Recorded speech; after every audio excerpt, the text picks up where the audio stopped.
The Oklahoma wind carried dust and regret in equal measure that autumn morning. Jackson Reeves stood at the edge of an open grave watching a casket descend into red clay soil. The priest's words about service and sacrifice dissolved into the air like morning fog burning off asphalt. 30 people scattered among the headstones kept their distance from the biker in worn leather standing alone on the far side of the plot. Marcus Webb had served 3 decades as Riverside County Sheriff before retirement claimed him at 73. The obituary in the Tulsa World called him a pillar of law enforcement. It mentioned commendations and community service. It said nothing about the photograph Jax held in his calloused hand. He waited until the crowd dispersed before approaching the grave. The photo showed a girl of 12 with dark eyes that had seen too much. Jax dropped it face down onto the mahogany lid before the groundskeepers could start their work. No one asked what it was. No one wanted to know. The drive back to Millbrook took 2 hours through country that hadn't changed in 50 years. Wheat fields gave way to scrub oak. Small towns appeared and vanished in the rearview mirror of his pickup truck. The radio played nothing but static between stations. 3 years had passed since the rescue. 8 before that in a federal prison cell. 5 more on parole that felt like wearing an ankle monitor made of time itself. 13 years total since a 6-year-old walked into his garage and changed everything he thought he understood about justice. The speedometer held steady at 65. Jax's hands rested light on the wheel the way they'd taught him in the Marines 30 years back. Keep your grip loose. Stay ready. Don't fight what you can't control. His phone buzzed against the passenger seat. A text from Danny asking when he'd be back at the clubhouse. Jax left it unanswered. Some conversations required presence, not pixels. The memory arrived unbidden as miles of asphalt disappeared beneath worn tires. Summer heat shimmering off concrete. The smell of motor oil and cut grass. Radio playing low in an empty garage while his hands worked on a carburetor that had seen better decades. She'd appeared in the doorway like a ghost made flesh, backlit by June's sun, so he couldn't see her face at first. Just a small silhouette in a torn dress holding something against her chest. Jax had frozen with a wrench in his hand. Kids didn't wander into Big Iron territory. Parents told their children the bikers were dangerous men who'd done terrible things. Most of it was reputation built on leather and tattoos. Some of it was earned. The girl took 3 steps forward into shadow where he could see her properly. Blonde hair and braids coming undone. Dirt smudges across a pink dress with flowers. Bare feet on oil-stained concrete. She clutched a stuffed rabbit with one ear nearly torn off. His first thought was lost. His second was wrong. The bruises on her inner thighs were fingerprint-shaped and fresh. More on her upper arms in patterns that spoke of being held down. Her legs didn't quite track right when she walked.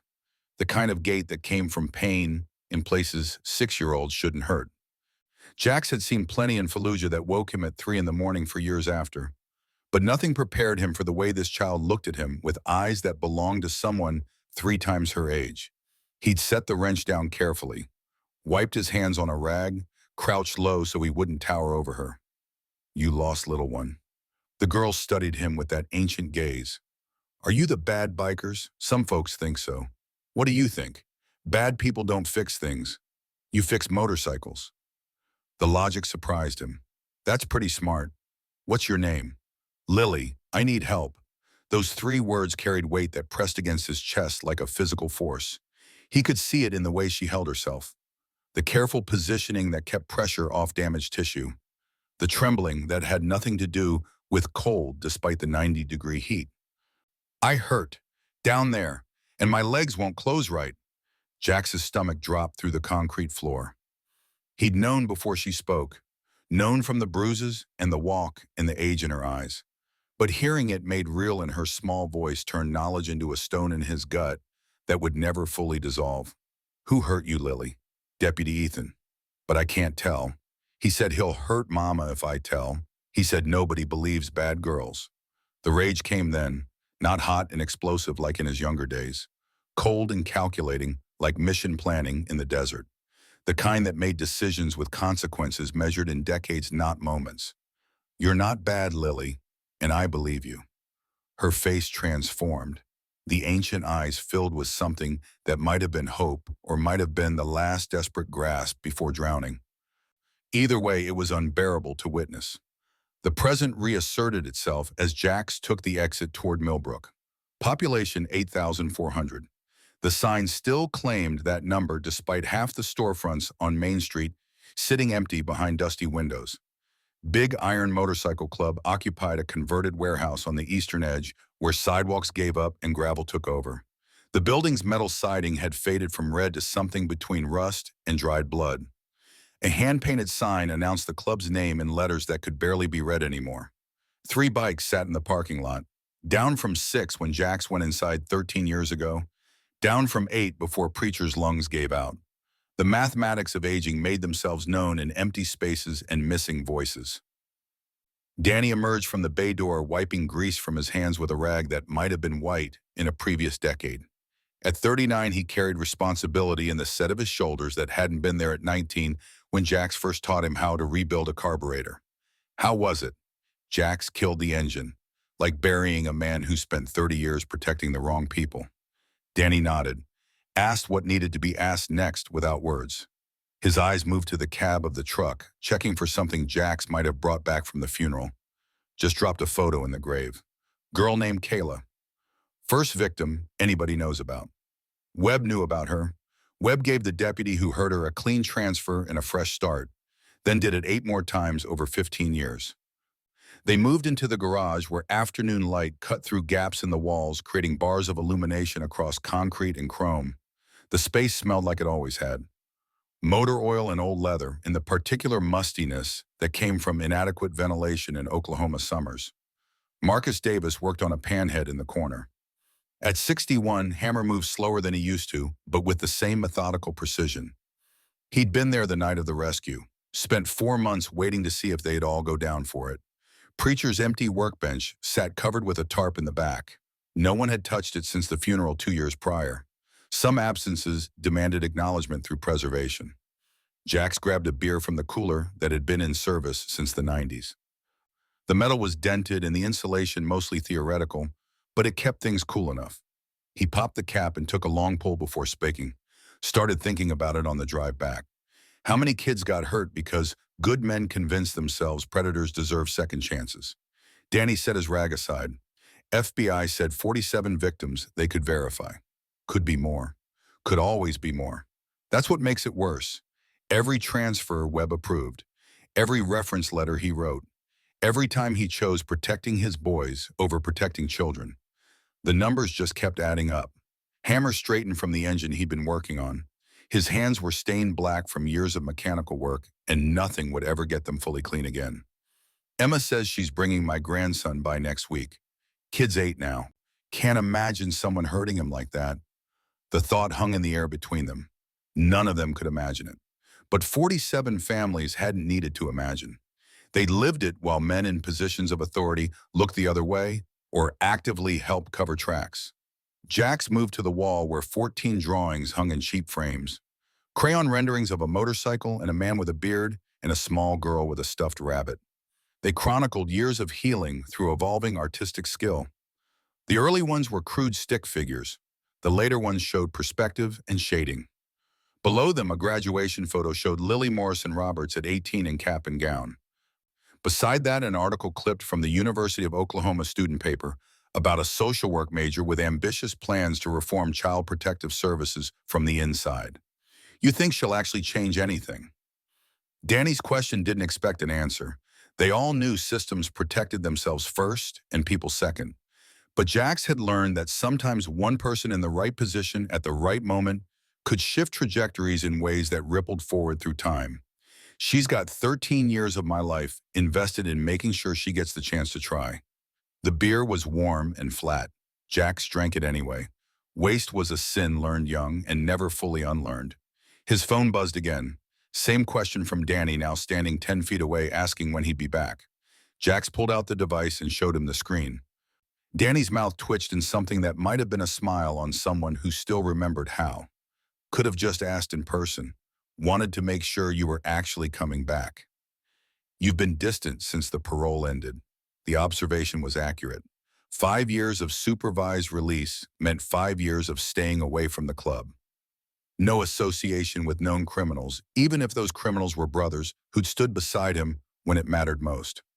The restriction had ended 6 months ago, but habits formed in restriction took time to break. Relearning how to be free was harder than learning how to be locked up had been. The afternoon bled into evening. They worked on bikes with the kind of comfortable silence that came from decades of shared experience. Radio played classic rock at low volume. Someone had tuned it to the same station they'd been listening to since the 90s. Darkness brought mosquitoes and the decision to call it for the day. Hammer left first, appointment with Emma and his grandson for dinner. The relationship had taken years to rebuild after he'd beaten his daughter's abuser badly enough to require a hospital stay and earned himself a felony assault conviction. Some wounds healed. Others just learned to live with scar tissue. Danny lingered after Hammer's taillight disappeared down the gravel road. He pulled 2 more beers from the cooler and handed one to Jax without asking if he wanted it. The assumption of shared ritual was its own form of communication. How much did it cost you? Really? Jax considered the question while condensation formed on the bottle in his hand. The numbers were easy. 13 years, ages 48 to 61, prime earning years spent in prison and parole, body broken from hard time and harder work, no retirement saved, no family started, no comfort built. Everything I had and some things I didn't know I needed until they were gone. Was it worth it? The question everyone asked eventually. Prosecutors and parole boards, and reporters and strangers who recognized him from news coverage that had gone viral for 3 weeks before the next outrage claimed headlines. Even Lily had asked once across a table in a supervised visit when she was 14 and trying to understand adult choices through teenage comprehension. She's alive. That's all the math that matters. Danny nodded slowly. He'd been 19 when Lily walked into the garage. Barely more than a prospect learning to rebuild engines and follow orders. Now he carried the weight of keeping Big Iron alive as membership aged and recruitment dried up. The world had changed. Brotherhood meant something different to younger generations. They wanted community without commitment, connection without consequence. The idea of sacrificing 13 years for anyone seemed alien to men who measured loyalty in likes and shares. You ever regret it? Every day I was inside, every parole meeting where they asked if I'd do it again, and I had to choose between lying for freedom and telling truth that kept me locked up. Every time I couldn't attend a funeral or wedding or just a Tuesday afternoon working on bikes with my brothers.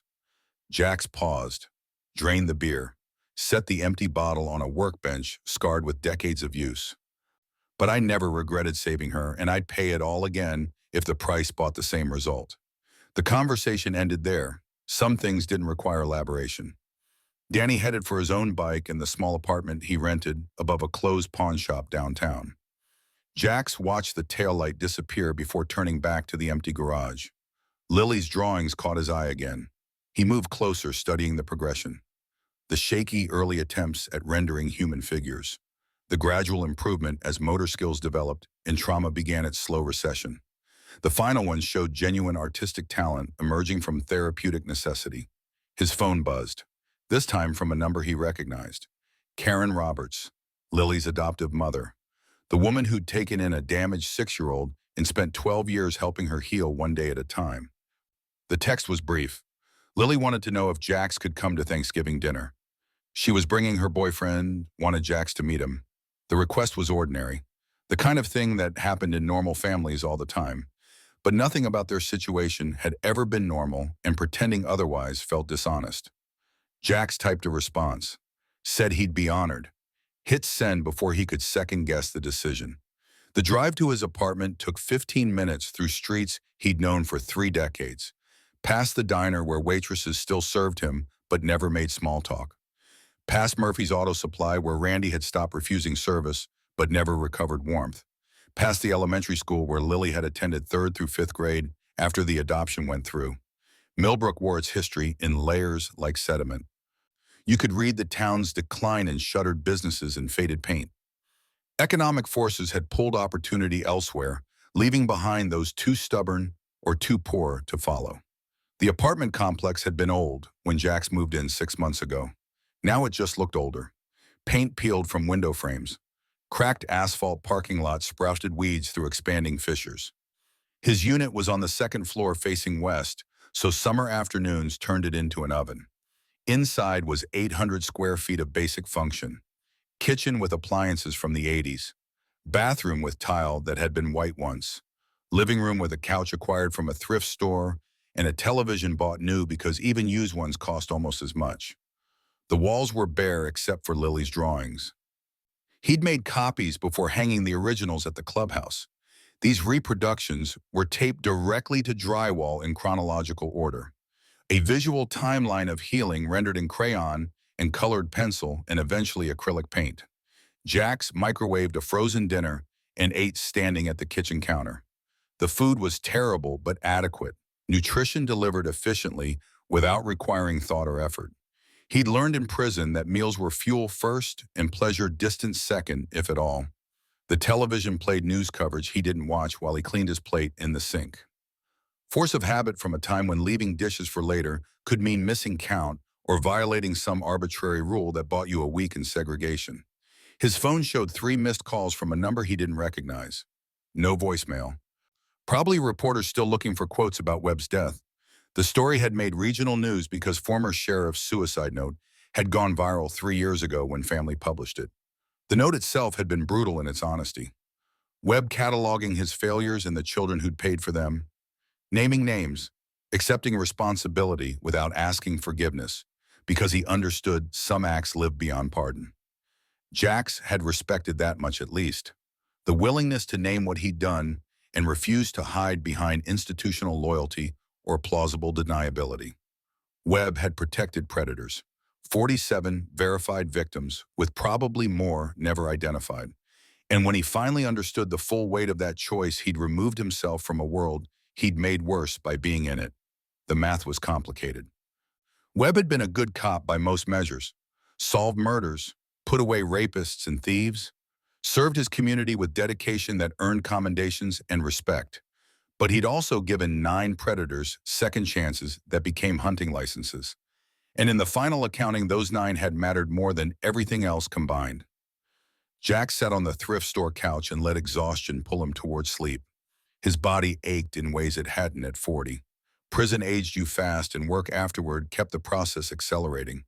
Knees that protested stairs. Back that locked up if he sat wrong. Hands with arthritis settling into joints that had been broken and healed poorly over decades of fighting and mechanical work. At 61, he was old by biker standards. Most of his generation were dead or locked up or had aged out into respectable retirement. The ones still riding were rare enough to draw attention. Gray beards and leather vests marking them as relics from an era the world had mostly forgotten. Sleep came hard as it usually did.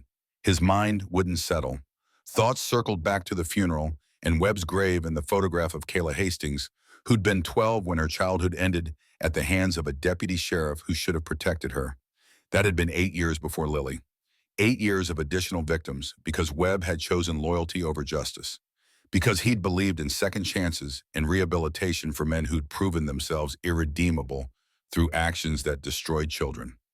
The next morning brought Saturday heat that had August written all through it, despite the calendar claiming September. Jax woke at 5 from habit established in prison and never broken. The world outside was still dark. He made coffee in a pot that had been expensive once and now just worked. The plan for the day was simple. Work on his bike, maybe drive out to the clubhouse if Danny needed help with something. Avoid thinking about funerals and photographs and all the ways good intentions paved roads to terrible places. But plans had a way of dissolving when 6-year-old ghosts walked through garage doors on bare feet holding stuffed rabbits. The memory wouldn't release him today. Lily standing in that doorway. The way sunlight had backlit her creating silhouette before she stepped forward into shadow where bruises became visible. The wrongness of her gait. The age in her eyes. Jax had known what he was seeing before she spoke. Had understood the implications immediately. And in that moment, he'd faced a choice that would define the next 13 years and probably the rest of his life, however long that lasted.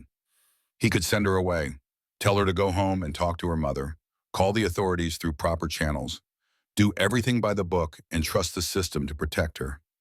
Or he could believe what his eyes showed him and his gut confirmed, that this child had already tried proper channels, that the system had already failed her, That Deputy Ethan Cross had been protected by institutional authority and small-town assumptions about who deserved belief.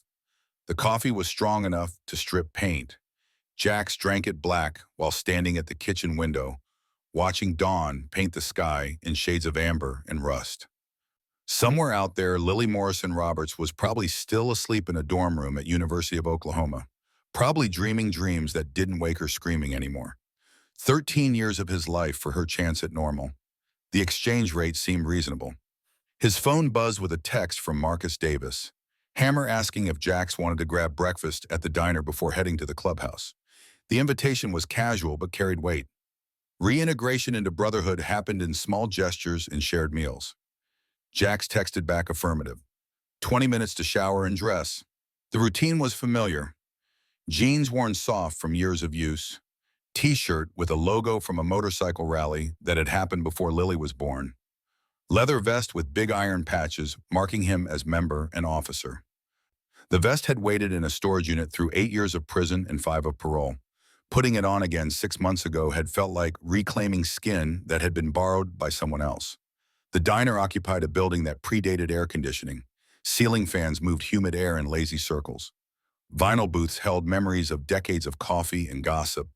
The same waitress who'd served him in his 20s now worked the morning shift with gray hair and varicose veins.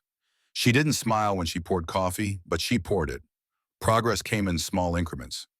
Hammer sat in the back booth with a view of the door. Old habits from Iraq, where watching approaches had meant staying alive. He'd ordered already, pancakes and eggs, and enough bacon to violate several dietary recommendations.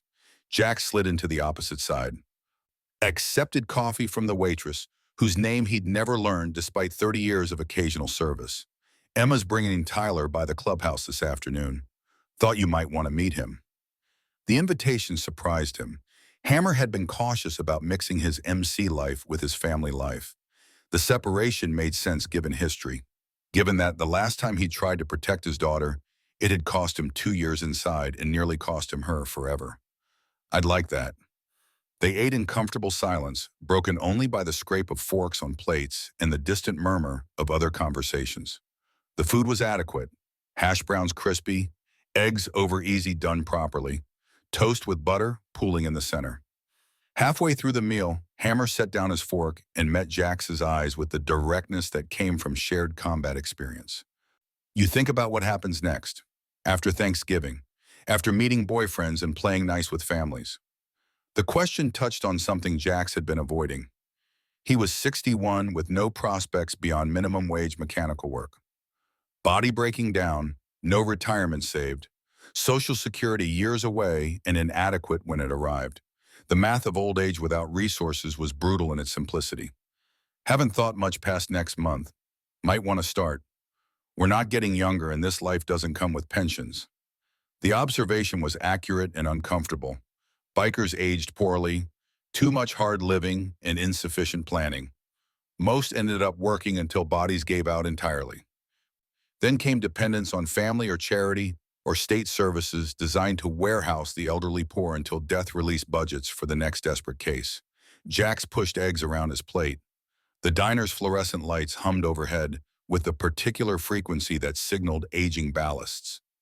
Everything here was old and getting older, including him. What do you want me to say? That I should have taken the plea deal that didn't include prison time, should have cooperated against Ethan and walked free while Lily went back into the system.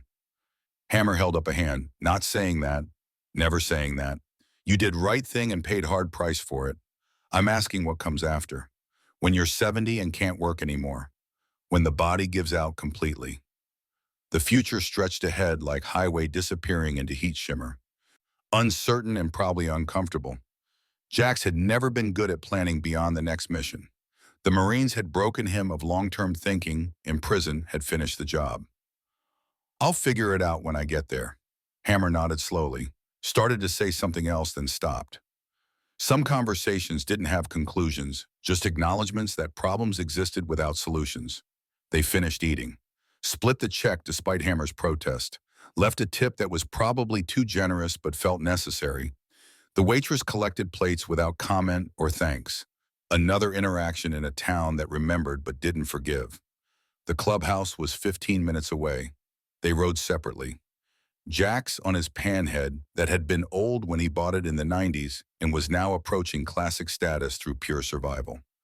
Hammer on a newer Harley that made concerning sounds suggesting expensive problems in the near future.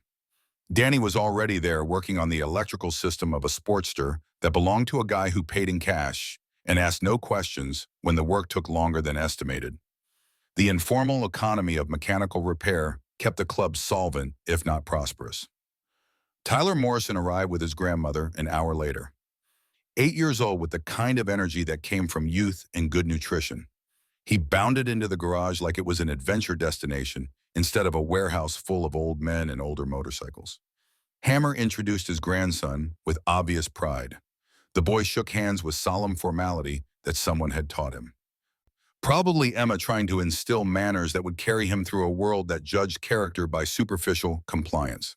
Tyler's attention immediately fixed on the drawings covering one wall. He moved closer, studying them with the intense focus children brought to things adults had learned to gloss over. Did a kid draw these? Jax joined him by the wall. His knees protested the movement, but he ignored them. Pain was background noise you learned to work around. Girl named Lily. She was 6 when she started. 18 when she did the last one. Tyler traced a finger over one of the early drawings. The crude stick figures barely recognizable as human forms. Why'd she draw so many motorcycles? Because motorcycles represented the people who helped her when nobody else would.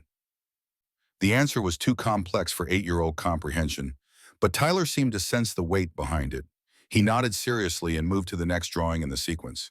Is she still around? She's in college now, studying to help other kids who need help. That's cool. The simplicity of childhood judgment. Cool or not cool.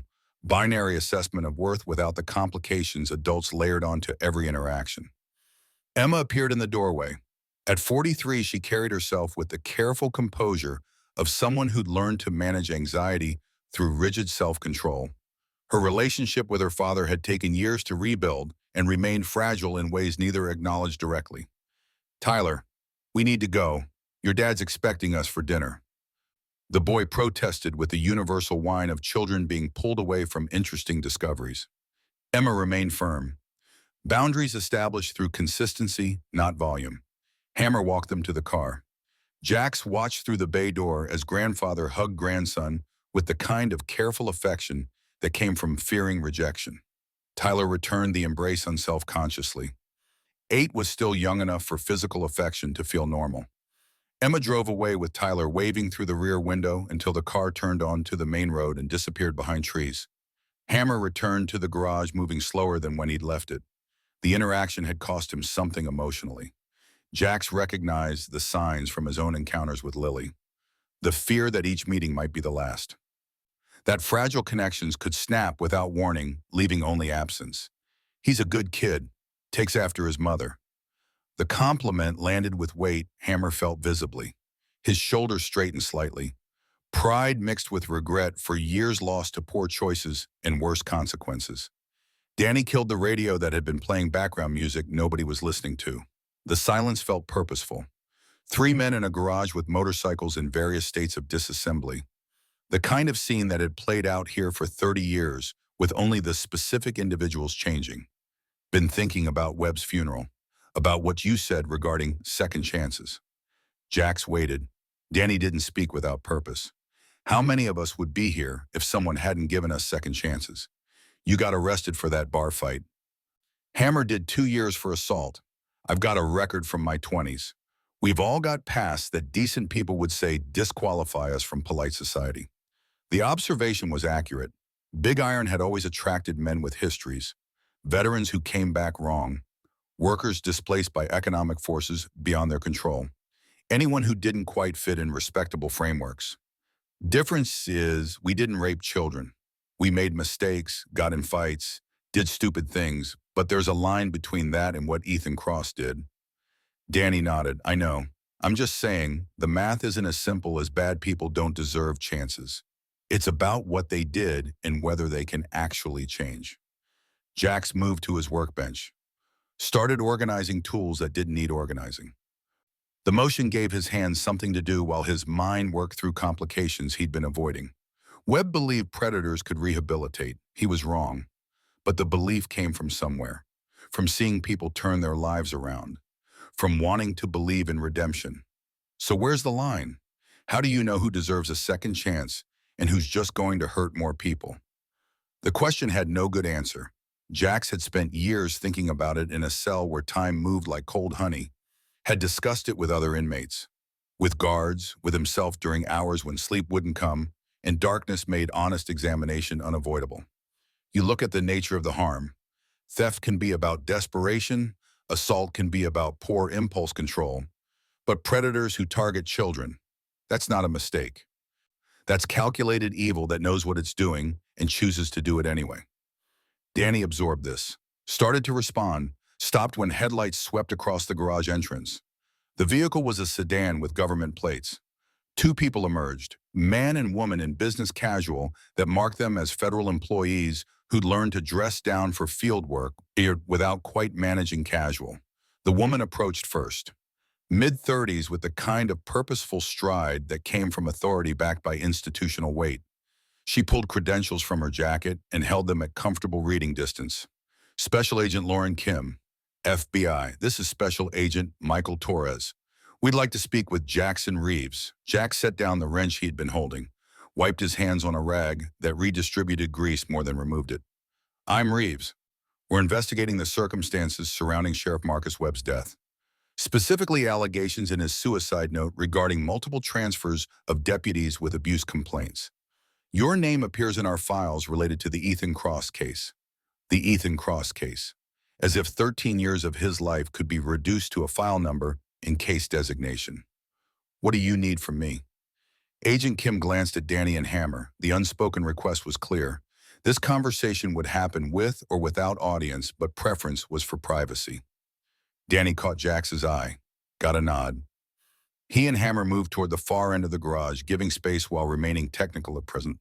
Brotherhood meant backup, even in conversations. We're building a comprehensive case about institutional failures in child protection. Webb's note named 9 deputies he helped transfer. We've identified 47 victims. Your testimony regarding how Lily Morrison came to you could help establish pattern of system failure. Jax had given this testimony before. To local police who didn't believe him, to FBI during the initial investigation, to prosecutors preparing the case against Ethan, to the parole board every year for 5 years. Each telling required reliving details he'd rather leave buried. I've told this story enough times. It's all in your files. Agent Torres spoke for the first time. His voice carried traces of an accent that suggested California origins. Files don't capture everything. We need to understand how a decorated officer maintained access to victims for years despite multiple complaints. Because people like Webb chose institutional loyalty over children's safety. Because small towns protect their own, even when their own are monsters. Because a badge carries more weight than a 6-year-old's testimony. The words came out harder than Jax intended. Agent Kim didn't flinch. That's what we're trying to change. But we need cooperation from people who saw the system fail firsthand. Jax leaned against his workbench. The metal was cool through his shirt. Solid in a conversation that felt like it might drift into territory he'd spent years trying to leave behind. What specifically do you need? We want you to testify before a Senate subcommittee investigating institutional protection of predators in law enforcement. Your case became high-profile enough to generate national discussion. Your testimony could provide human context for policy recommendations. The request landed like a stone in still water. Ripples spreading outward in ways he couldn't fully predict. Testifying meant publicity, meant reopening wounds that had scarred over, if not healed. Meant Lily's story being told again to strangers who'd reduce it to talking points and political leverage. I'll need to think about it. Agent Kim produced a business card from her jacket, handed it to him with the practiced efficiency of someone who'd done this hundreds of times. We understand this is difficult, but 47 verified victims deserve systemic change that might prevent the next 47. Your testimony could help make that happen. They left the same way they'd arrived, professional, efficient, carrying the weight of institutional authority that could compel cooperation if necessary, but preferred voluntary participation. Danny and Hammer returned from their strategic distance. Neither spoke. The question hung in the air between them, obvious enough to not require voicing. Jax turned the business card over in his hands. Lauren Kim, special agent, direct line, email address. The machinery of federal investigation reduced to embossed lettering on cream cardstock. She's not wrong about the 47 victims. Hammer crossed his arms. Question is whether putting yourself through that again actually helps anyone or just gives politicians something to pontificate about during election years. The cynicism was earned. They'd all watched enough political theater to know sincerity was optional and results negotiable. But dismissing every attempt at change because some attempts failed felt like surrender to inevitability. I'll think about it. The conversation ended there. They returned to work on bikes that needed attention, physical labor that produced visible results. Straightforward cause and effect without the complications of systemic reform and institutional change. Evening brought the decision to close up. Danny had a date with someone he'd met through an app. The concept still seemed foreign to Jax. Romance mediated through algorithms and profile pictures. But the world had moved on during his 13 years of forced disconnection. Hammer left shortly after. Saturday night dinner with Emma and Tyler. The weekly ritual that rebuilt relationship through consistent presence. Jax remained alone in the garage watching sunset paint the sky in shades that reminded him of the desert. Fallujah had sunsets like this, beautiful and terrible in equal measure. The kind of beauty that made you forget for a moment that people were dying in streets where those same colors reflected off pools of blood. He pulled out his phone, opened the text from Karen Roberts about Thanksgiving, typed a response asking if Lily would mind if he brought something to contribute to the meal. Felt stupid asking, deleted it, sent simple acceptance instead. The drive home took him past landmarks that marked time through decay. The movie theater that had closed when streaming made it obsolete. The mall that had been dying since the 90s and finally expired during his incarceration. The high school where Lily had graduated valedictorian 3 years ago. His apartment was dark and hot. He opened windows that didn't catch breeze and turned on fans that moved humid air in circles without cooling it. Made dinner from a can heated on a stove. Ate standing at the counter because sitting required motivation he couldn't summon.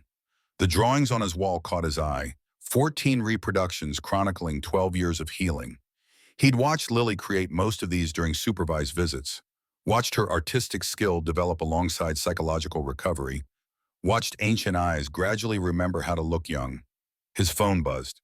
Text from an unknown number. He almost deleted it unread. Spam and scams came in waves, but something made him check. Mr. Jax, this is Lily. Got your number from Mom. Wanted to say thanks for coming to Thanksgiving. Also wanted to ask if you'd be willing to talk to my social work ethics class about your experience with the system. Professor said you could zoom in if driving to campus is too far.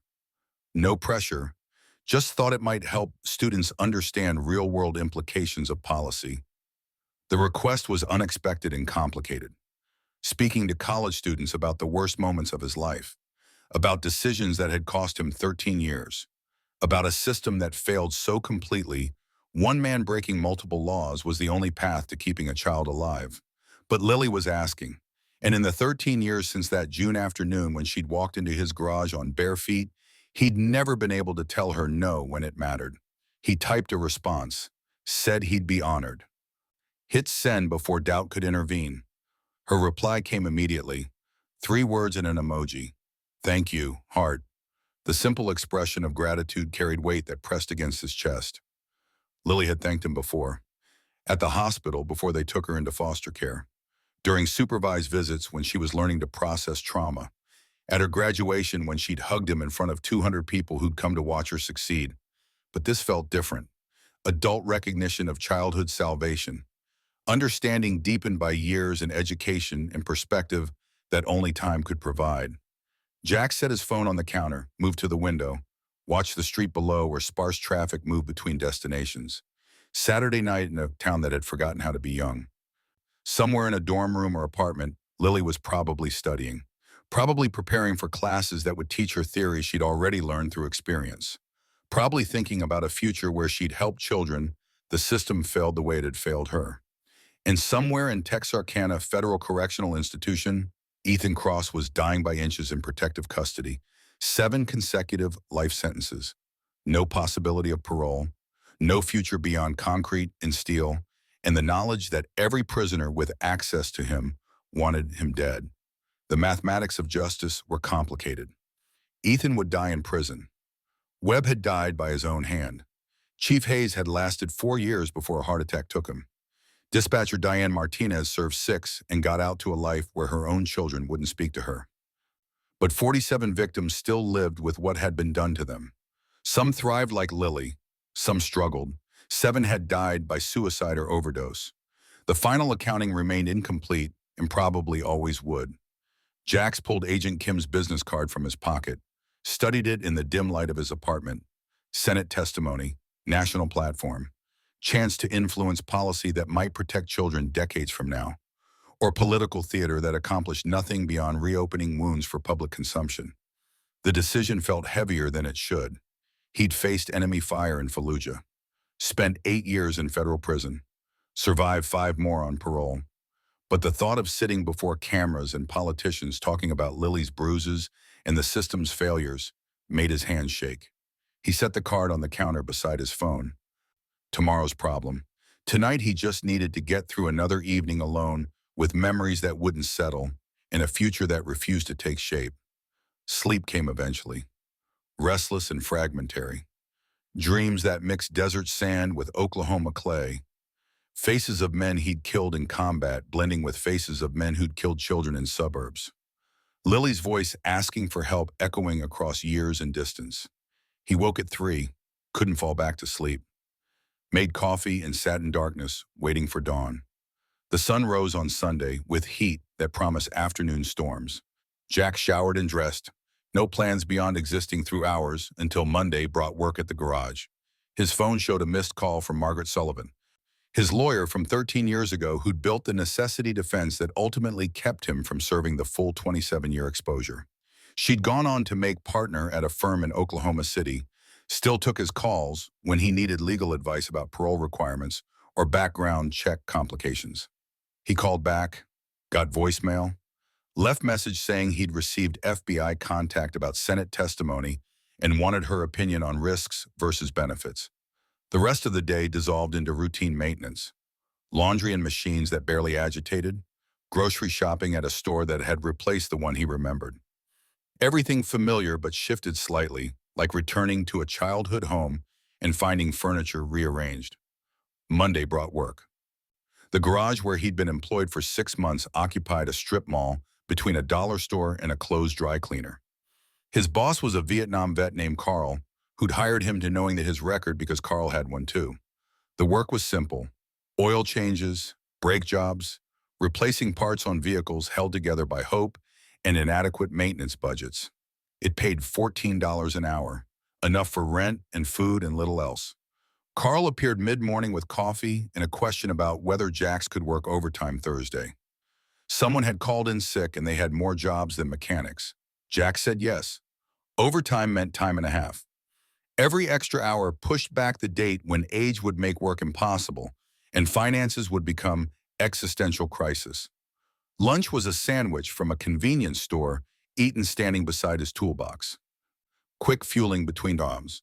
The afternoon brought a transmission that needed rebuilding and would take 3 days minimum. He was elbow deep in gears when Carl stuck his head in. Someone asking for you out front. Jax wiped his hands, followed Carl through the garage, found Agent Kim waiting beside a sedan that probably cost more than he'd make in 2 years. Mr. Reeves, sorry to bother you at work. Wanted to follow up on our conversation.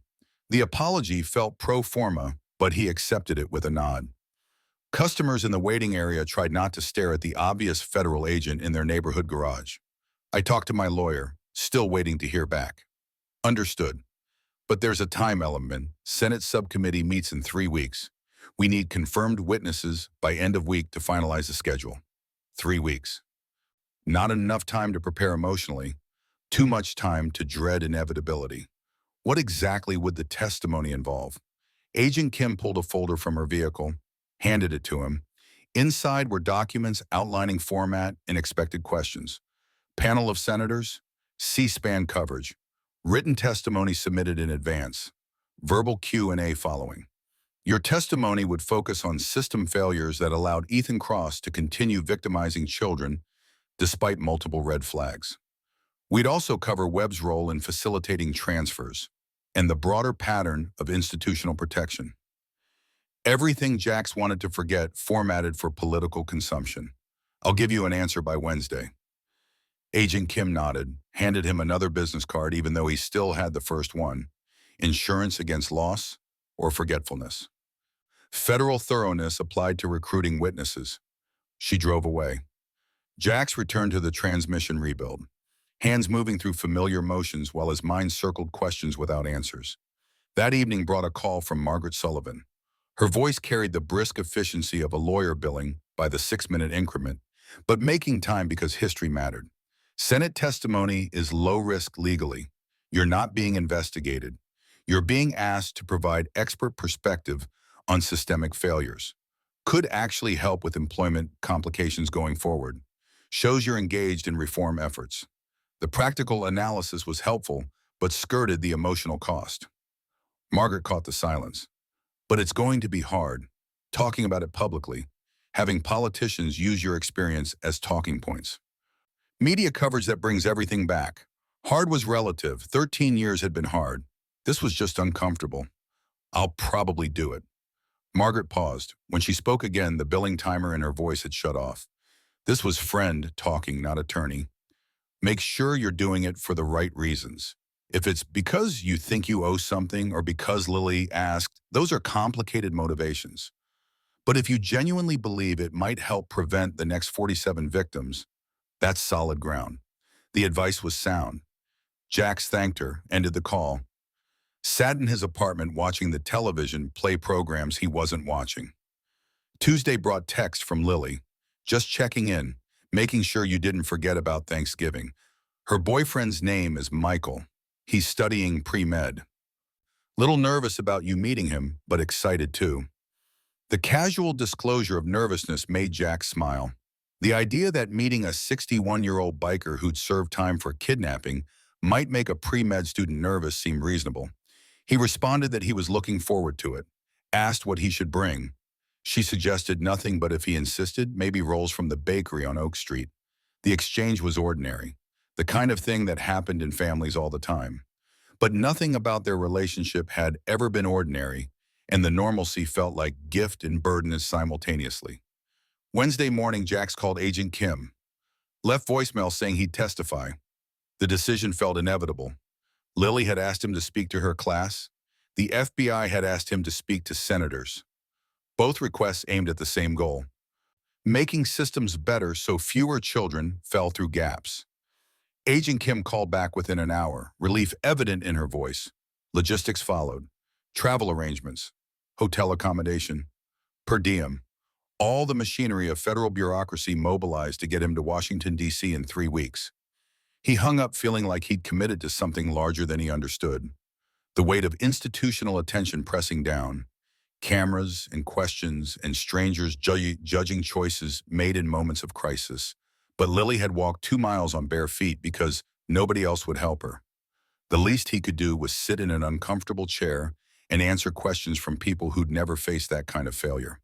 Thursday's overtime turned into 10 hours of brake jobs and tire rotations. His back screamed by hour 8. Knees protested through hour 9. But the paycheck would be larger, and that mattered when margins were measured and whether groceries lasted until the next check. Friday brought a package via certified mail. Inside was the formal request for Senate testimony, official letterhead. His name spelled correctly, which suggested someone had done research. Scheduled date and time. Contact information for the committee staffer coordinating witnesses. Also included was a briefing document about the other witnesses. 3 parents of victims, 2 former CPS workers who tried to report concerns, 1 prosecutor who'd seen cases collapse because law enforcement hadn't properly investigated. Jax was the only person who'd broken the law to save a child. That made him either cautionary tale or inspiration, depending on perspective. Saturday brought the decision to drive to the clubhouse. Danny had texted about a bike that needed carburetor work. Good excuse to see his brothers and avoid thinking about Senate testimony. The garage was busy when he arrived. Two prospects Jax didn't recognize working under Danny's supervision. Hammer in the corner, rebuilding a transmission. The kind of scene that had been playing out here for 3 decades. Danny pulled him aside after initial greetings. Heard you're testifying in D.C. News traveled fast in small communities. Jax shouldn't have been surprised. Seemed like the right thing to do. Danny studied him, looking for something Jax couldn't identify. Eventually nodded. Want company? I could drive up with you. Backup even if you don't need it. The offer touched something Jax had been trying to ignore. The loneliness of facing institutional judgment alone. He'd done it at trial, at sentencing, at parole hearings. Always by himself because involving others meant spreading risk. But this wasn't criminal proceedings. This was voluntary testimony. And having Danny there would mean brotherhood extending beyond the clubhouse into marble halls where men made laws. I'd appreciate that. The carburetor work took 3 hours. Meticulous cleaning and adjustment. The kind of mechanical meditation that cleared minds while occupying hands. They worked in comfortable silence, broken only by requests for tools or observations about parts that needed replacing. Afternoon brought Hammer's announcement that Emma and Tyler were coming by. The boy had asked specifically to see the motorcycle drawings again. Something about a school project on art that told stories. Tyler arrived with the same boundless energy that had characterized his previous visit. He made straight for the wall of drawings, studying them with 8-year-old intensity. Did the girl who drew these know she was making art, or was she just drawing? The question was more sophisticated than Jax expected. He joined Tyler by the wall, considering how to answer honestly without overwhelming a child with complexity. She was working through bad things that had happened. The drawing helped her process feelings she couldn't talk about yet. Art came from that need, not from trying to make art. Tyler absorbed this, pointed to one of the later drawings where Lily had attempted perspective and shading. This one's different, more careful. That one's from when she was 12. By then she'd been in therapy for 6 years, had learned to think about what she was drawing, not just react to feelings. Cool. The simple assessment felt appropriate. Art was cool. Healing was cool. The combination of both was worthy of 8-year-old approval. Emma watched from the doorway. Her expression was complicated. Pride at her son's interest. Concern about what those drawings represented. Gratitude that Jax was willing to explain difficult subjects to a child. Tyler, we need to head home. School night tomorrow. The universal protest came. 5 more minutes. Just want to look at them all. Emma held firm. Tyler capitulated with the resigned acceptance of a child who'd learned which battles could be won. Before leaving, Tyler turned back to Jax. Can I take a picture of them for my project? The request caught him off guard. Lily's drawings had never been photographed for public consumption. They were private artifacts of healing displayed in a private space. But Tyler was 8. His school project would reach an audience of teachers and maybe some parents. Not exactly public exposure. Let me check with Lily first. If she says yes, I'll text your grandpa and he can bring you by. Tyler seemed satisfied with this compromise. Emma mouthed thank you over his head. They left in the kind of controlled chaos that accompanied moving 8-year-olds from interesting places to necessary obligations. Jax pulled out his phone, texted Lily asking if she'd be comfortable with a child photographing her drawings for a school art project. Explained the context. Waited. Her response came 15 minutes later. That's actually really sweet. Tell him yes, but make sure he knows the story behind them isn't for school projects. Just the art itself. The boundary was clear and appropriate. Jax texted Hammer with permission and parameters. Got back thumbs up emoji and a promise to coordinate for Sunday afternoon. Evening brought the decision to head home. His back ached from hours bent over carburetors. Knees protested the stairs to his apartment. At 61, the body's complaints were growing harder to ignore. Inside, he microwaved dinner and ate standing at the counter. The television played news coverage of political dysfunction in Washington, the same city where he'd be testifying in 2.5 weeks. The thought generated anxiety that settled in his stomach like lead. But he'd committed. Backing out now would mean disappointing Agent Kim and potentially derailing investigation that might actually help prevent future victims. His phone buzzed. Text from Karen Roberts. Just wanted to confirm you are still coming for Thanksgiving. Lily's been talking about it all week. She's nervous about you meeting Michael, but excited too. The message was warm and inclusive, the kind of thing that happened in families where relationships function properly. Jack still wasn't entirely sure how he fit into Lily's family structure. Not father, not uncle, something without clear definition, but heavy with meaning. He confirmed attendance, asked again about bringing something. Karen responded that rolls would be perfect and included the bakery's address. Sunday afternoon, Tyler returned with Emma and Hammer. The boy had a phone borrowed from his mother for photography purposes. He approached the wall of drawings with the careful reverence children sometimes brought to things adults had taught them to respect. Jack supervised loosely, making sure Tyler understood the boundaries, that these were representations of trauma healing, that the story behind them wasn't his to share, that art could be appreciated without fully understanding context. Tyler took his photos, thanked Jax with formal politeness that made Emma smile. They left with promises to share the finished school project. The interaction was brief but felt significant. Another connection formed between Big Iron and the outside world. More evidence that the club wasn't what Millbrook's respectable citizens feared. Monday brought return to work. Carl had 3 brake jobs scheduled and a transmission that needed finishing. The routine was familiar and comforting. Physical labor that produced visible results. Lunch brought a call from Agent Kim. Details about the Senate testimony. Witnesses would testify in order of involvement. Jax would go forth after 2 parents and a CPS worker. His testimony would focus on the sequence of failures that necessitated breaking the law.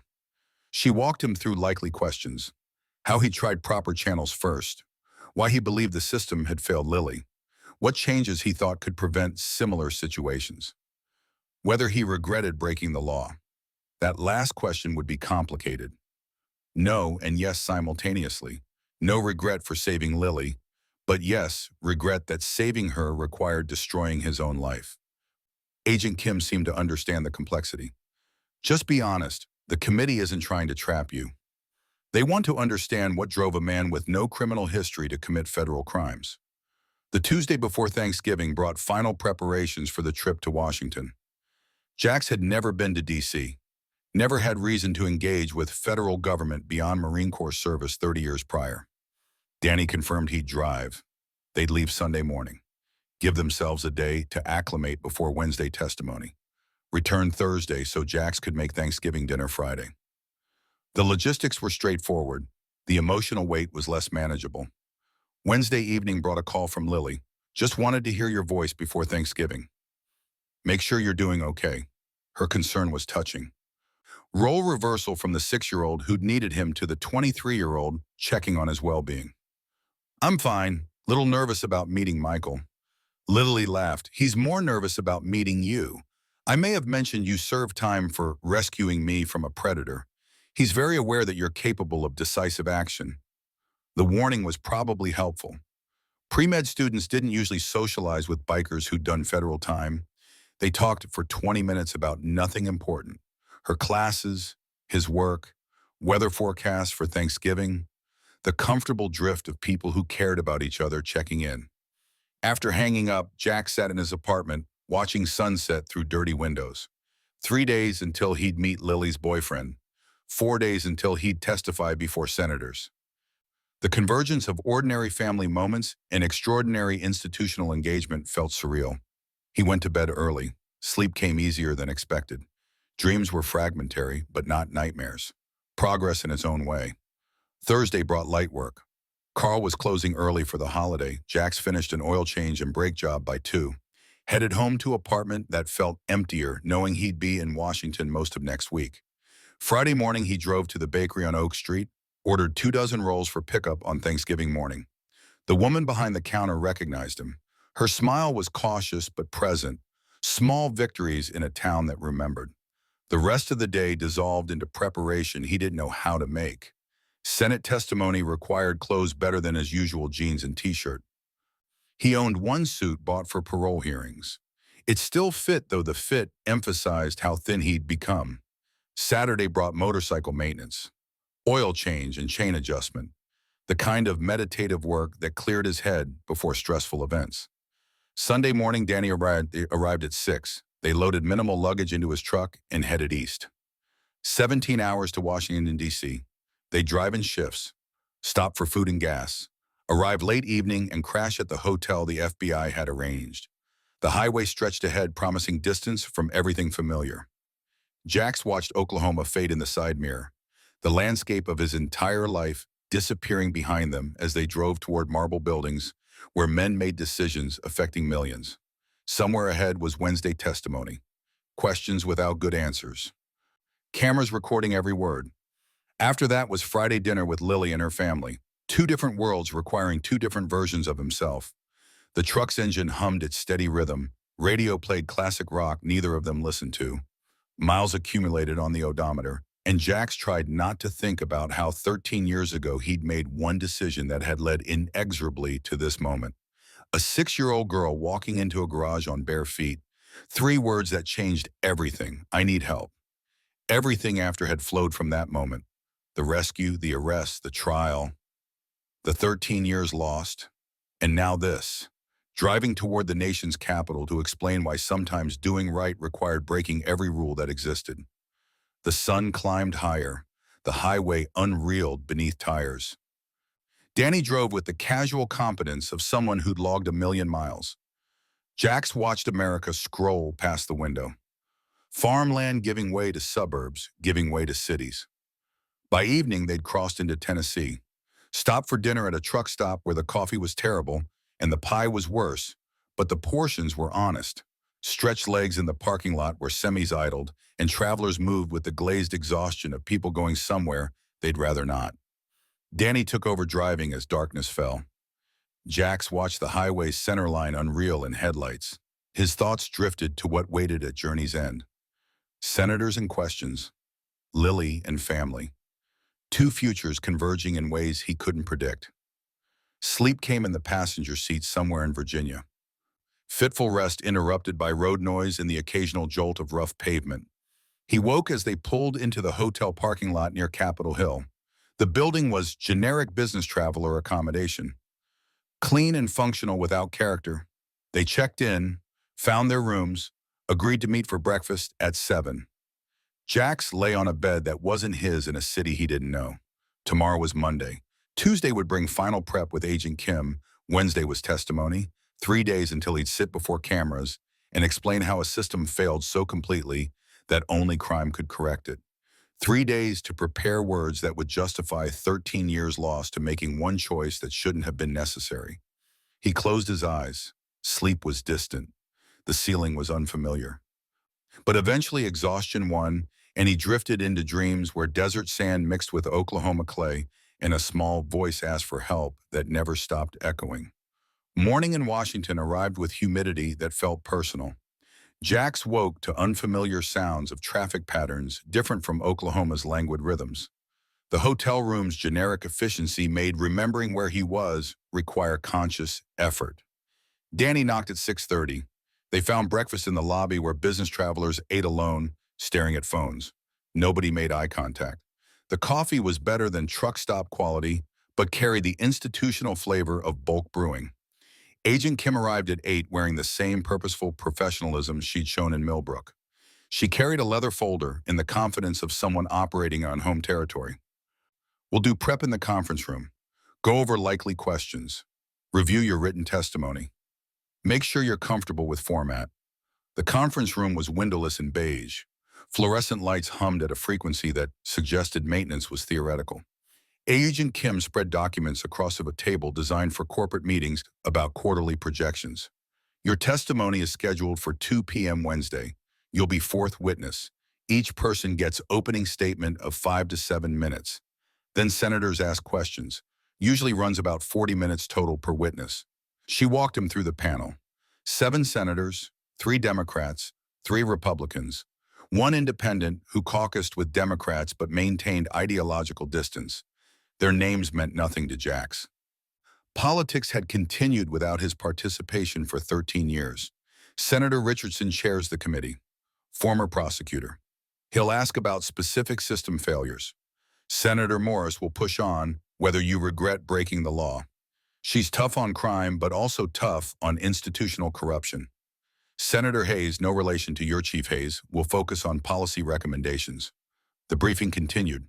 Procedural details about swearing in and time limits, guidance on addressing senators properly, suggestions about maintaining composure if questions became hostile. Some senators may try to make you look like a vigilante who thinks he's above the law. Don't get defensive. Just explain the sequence of failures that led to your decision. Jax had spent years explaining that sequence to prosecutors trying to convict him, to judges trying to sentence him, to parole boards trying to determine if he'd reoffend. The story didn't change. Only the audience rotated. They spent 3 hours on preparation, mock questions, and suggested responses. By 11, Jax felt saturated with information. Agent Kim seemed satisfied. You'll do fine. Just remember you're not on trial. You're helping us understand what went wrong so we can fix it. The distinction felt thin. Every time he told this story, he was on trial, judged by people who'd never faced that particular choice, never watched a 6-year-old try to explain pain she didn't have words for. Lunch was sandwiches that tasted like their plastic packaging. Jax ate without appetite. Danny made conversation about the city, tourist observations about monuments visible from their hotel, filler words to occupy space where anxiety lived. The afternoon brought free time before dinner with Agent Kim's team. Jax and Danny walked. No destination, just movement through streets where history had happened and was happening. The Capitol building rose white against blue sky. Tourists clustered, taking photos. School groups followed teachers who competed with traffic noise to share civics lessons. Democracy's machinery grinding forward regardless of individual crises. They found themselves at the Vietnam Memorial. Hammer had mentioned it once, said he couldn't bring himself to visit. Too many names he recognized. Danny stood respectful distance while Jax walked the length looking for Marines he'd known who'd served 40 years before him. The names were organized chronologically. Year by year, the war had consumed men. Some years worse than others. 1968 particularly brutal. Jax found himself counting casualties by state. Oklahoma's contribution measured in etched letters. You good? Danny's question came from behind. Jax hadn't heard him approach, thinking about how many of these guys died because systems failed them too. Bad intelligence. Politicians who wouldn't let them win. Home front that blamed them for policy they didn't make. Similar pattern. People in power making decisions. People without power paying costs. They left the memorial, found a bar that catered to after-work crowd from government offices, ordered beer, and sat in a booth watching young staffers discuss legislation with the earnest intensity of people who still believed incremental change mattered. The television above the bar played news coverage with sound muted. Images of senators speaking, the president signing something. Foreign conflicts in countries Jax couldn't locate on a map. The machinery of global power on display for consumption. Danny finished his beer, ordered another, waited until the bartender was out of earshot before speaking. You don't have to do this. We could leave tonight. Tell them you changed your mind. Nothing they can do to force you. The observation was accurate. Testimony was voluntary. He could walk away, drive back to Oklahoma, and resume his life of oil changes and rent checks that barely cleared. But Lily had asked him to speak to her class. Agent Kim had asked him to speak to senators. Both requests pointed toward the same goal, making systems less likely to fail the next child. I'm doing it. Danny nodded. Didn't push. That was brotherhood. Offering exit while respecting choice to continue. Dinner was Thai food with Agent Kim and 2 other FBI agents working the web investigation. They discussed logistics for Wednesday, where Jack should arrive, who would meet him, standard protocol for witnesses requiring security. The meal was professionally cordial, shop talk about other cases, careful avoidance of personal topics that might create discomfort. By 9, Jax felt exhausted by forced sociability. Back at the hotel, he lay on the unfamiliar bed, staring at unfamiliar ceiling. Tomorrow was Tuesday, one day between now and testimony. Not enough time to prepare emotionally, too much time to dread inevitably. His phone showed messages from Lily. Just thinking about you. Know you're in D.C. for the testimony Wednesday. You'll do great. Also, Michael wants me to ask what he should call you. Mr. Reeves seems too formal, but not sure what else is appropriate. The question made him smile despite tension. 23-year-old asking permission for her boyfriend to use his first name.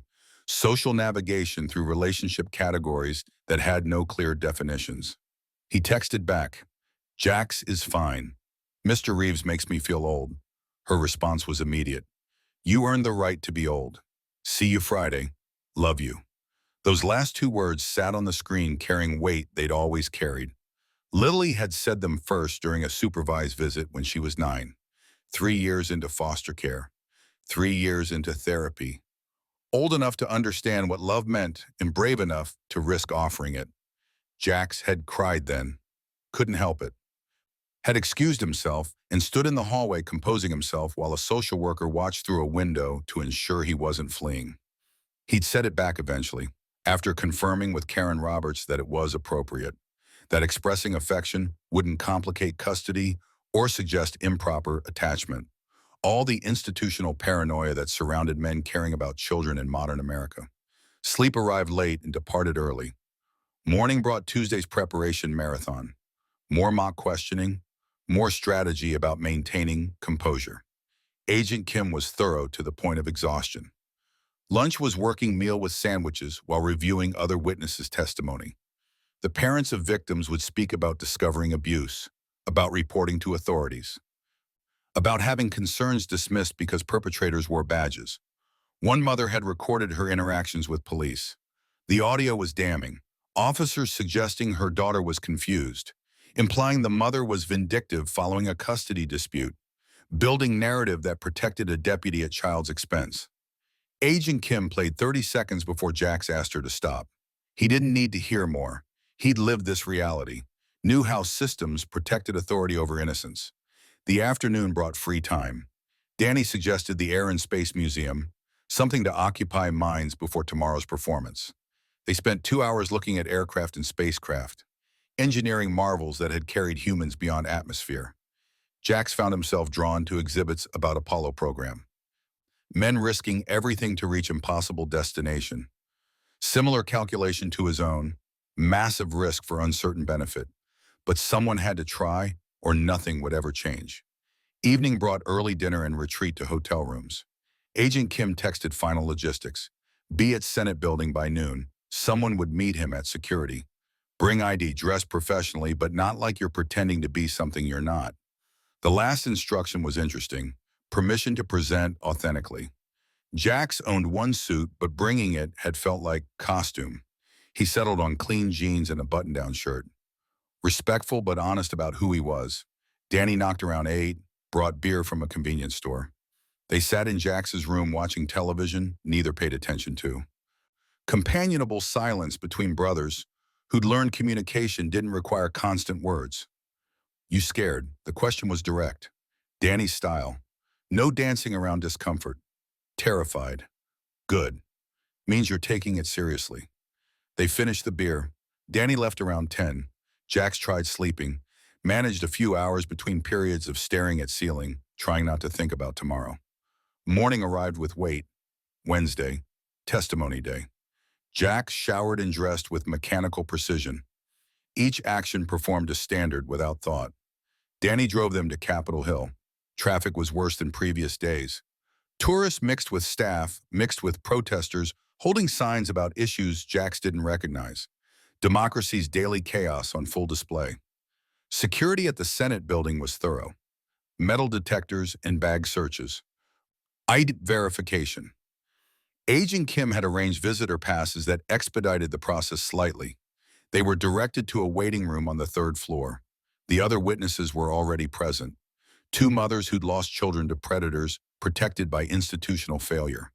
One sat quietly clutching tissues. The other paced with barely contained fury. A CPS worker who'd been fired for pushing investigations her supervisors wanted buried. Agent Kim made introductions, names Jax would forget immediately, faces etched with the particular damage that came from having systems fail people you'd tried to protect. One mother approached after formalities concluded, mid-40s with eyes that had seen too much. She held out her hand. Sarah Martinez, my daughter Sophia was Ethan Cross's victim in Riverside. Thank you for stopping him. Even if it came years too late for us. Her gratitude felt unearned. He'd saved Lily, but Sophia and 45 others had suffered before that. The mathematics of partial victory offered no comfort. "I'm sorry I didn't know sooner." Sarah's smile was sad. "How could you have known? The system protected him. Gave him fresh start in your town. By the time you encountered him, he'd already destroyed my daughter's childhood." They sat in uncomfortable chairs, drinking bad coffee from a machine that had been refilled too infrequently. The conversation drifted to logistics. Who testified when, how long each person had, what questions to expect. At 1:30, a staffer arrived, young woman with clipboard in the harried efficiency of someone managing too many tasks simultaneously. She led them through marble hallways where portraits of historic senators watched from walls. The hearing room was smaller than Jax expected. Rows of seats for spectators. A raised dais where senators would sit. Table with microphones for witnesses. Camera crews setting up in designated areas. The machinery of televised democracy preparing for another performance. Senator Richardson entered first. Mid-60s with silver hair and posture suggesting military background. He nodded to witnesses without speaking. Other senators filtered in over the next 10 minutes. Staffers scurried distributing documents and whispering updates. At precisely 2, the gavel fell. Senator Richardson's voice carried authority earned through decades of public speaking. "This hearing of the Subcommittee on Criminal Justice Reform will come to order. We're here to examine institutional failures that enable predators in law enforcement to victimize children while colleagues and supervisors look the other way." The opening statement continued, outlining scope of investigation, naming Marcus Webb and the 9 deputies he'd protected, citing 47 verified victims, promising accountability and systemic reform. Jax listened with half attention. The numbers were familiar. The rhetoric about justice and protection sounded genuine, but years of experience had taught him words were cheap. Action cost. Results required sustained pressure. The first witness was Sarah Martinez. She approached the microphone with visible tension. Her voice shook initially, then steadied as anger provided ballast. "My daughter Sophia reported Deputy Cameron Russo to school counselors when she was 11. The counselors called police. Police sent Russo to interview her. He convinced her she'd misunderstood normal affection. He was her abuser and we sent him to investigate himself." Her testimony was devastating. She detailed multiple reports, multiple dismissals. Russo's transfer to Oklahoma where he became Ethan Cross and found new victims. The system's absolute failure to protect children from one of its own. Questions from senators were respectful but probing. How many times had she reported? To whom? What responses did she receive? Did anyone ever suggest she was lying or mistaken? Sarah answered each question with specifics, dates and names and quotes from officials who'd chosen institutional loyalty over child safety. By the time she finished, 2 senators were visibly emotional. The second witness was the CPS worker, Margaret Chen, 48, with the exhausted competence of someone who'd fought bureaucracy too long. Her testimony focused on internal pressure to close cases involving law enforcement. "I was told repeatedly that investigating cops required higher standards of evidence, that we couldn't move forward on a child's word alone when the accused wore a badge. Every case I tried to pursue was blocked at supervisor level." Senator Morris leaned forward. "What happened when you persisted? I was reassigned to intake desk work, then written up for procedural violations that were standard practice, eventually fired for insubordination. They made it clear the price of pushing these cases was my career."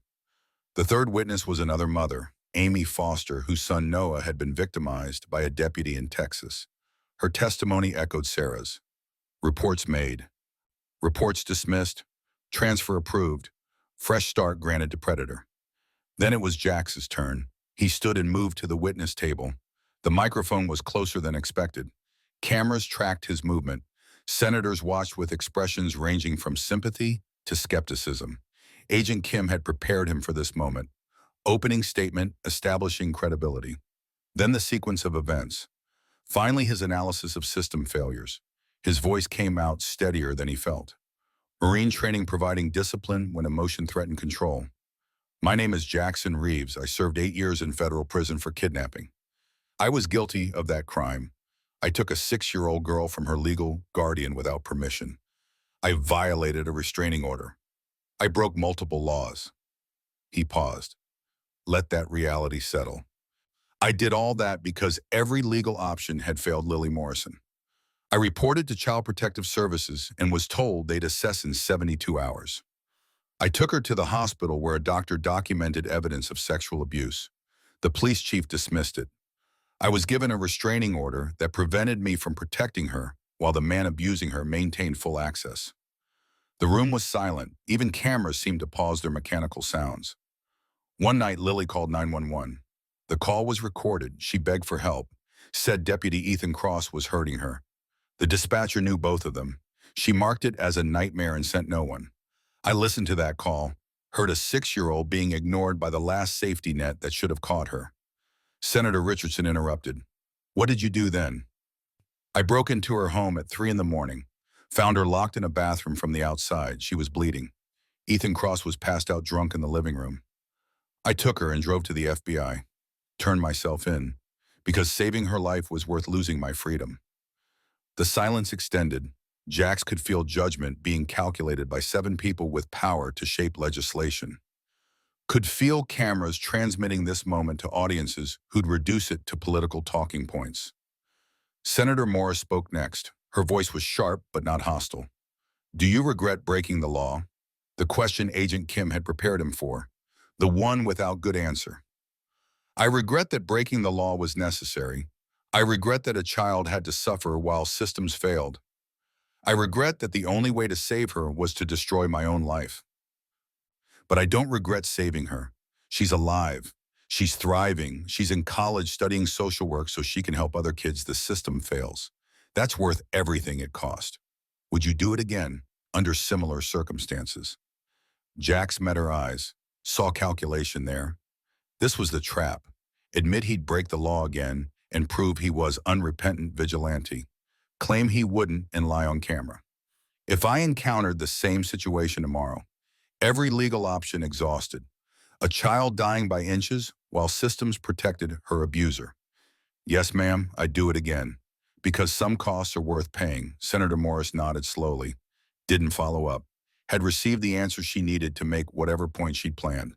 The questions continued. Senator Hayes asked about policy recommendations.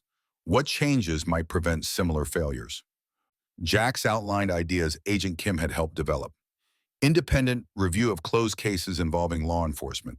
Civilian oversight of abuse investigations.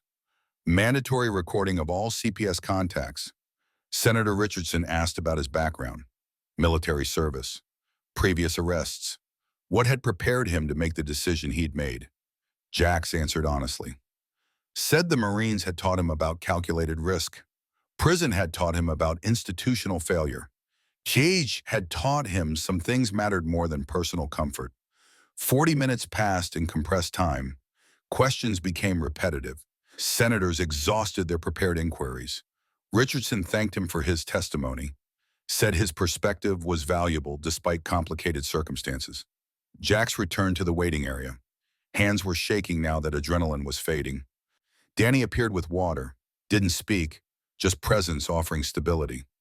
The final witness was a prosecutor from New Mexico who'd seen multiple cases collapse when local police refused to properly investigate allegations against colleagues. Her testimony was technical, focused on prosecutorial challenges when law enforcement was both investigator and subject. By 4, the hearing concluded. Senator Richardson promised the committee would review testimony and draft reform legislation, promised accountability for institutional failures, promised change. Jax had heard promises before, from parole boards, from politicians during campaigns. Words were easy. Implementation was where promises died. Outside the building, Danny suggested food. Jax had no appetite, but recognized the need for normalcy. They found a diner near the hotel. Ordered burgers that arrived too large and fries that were adequate. How do you feel?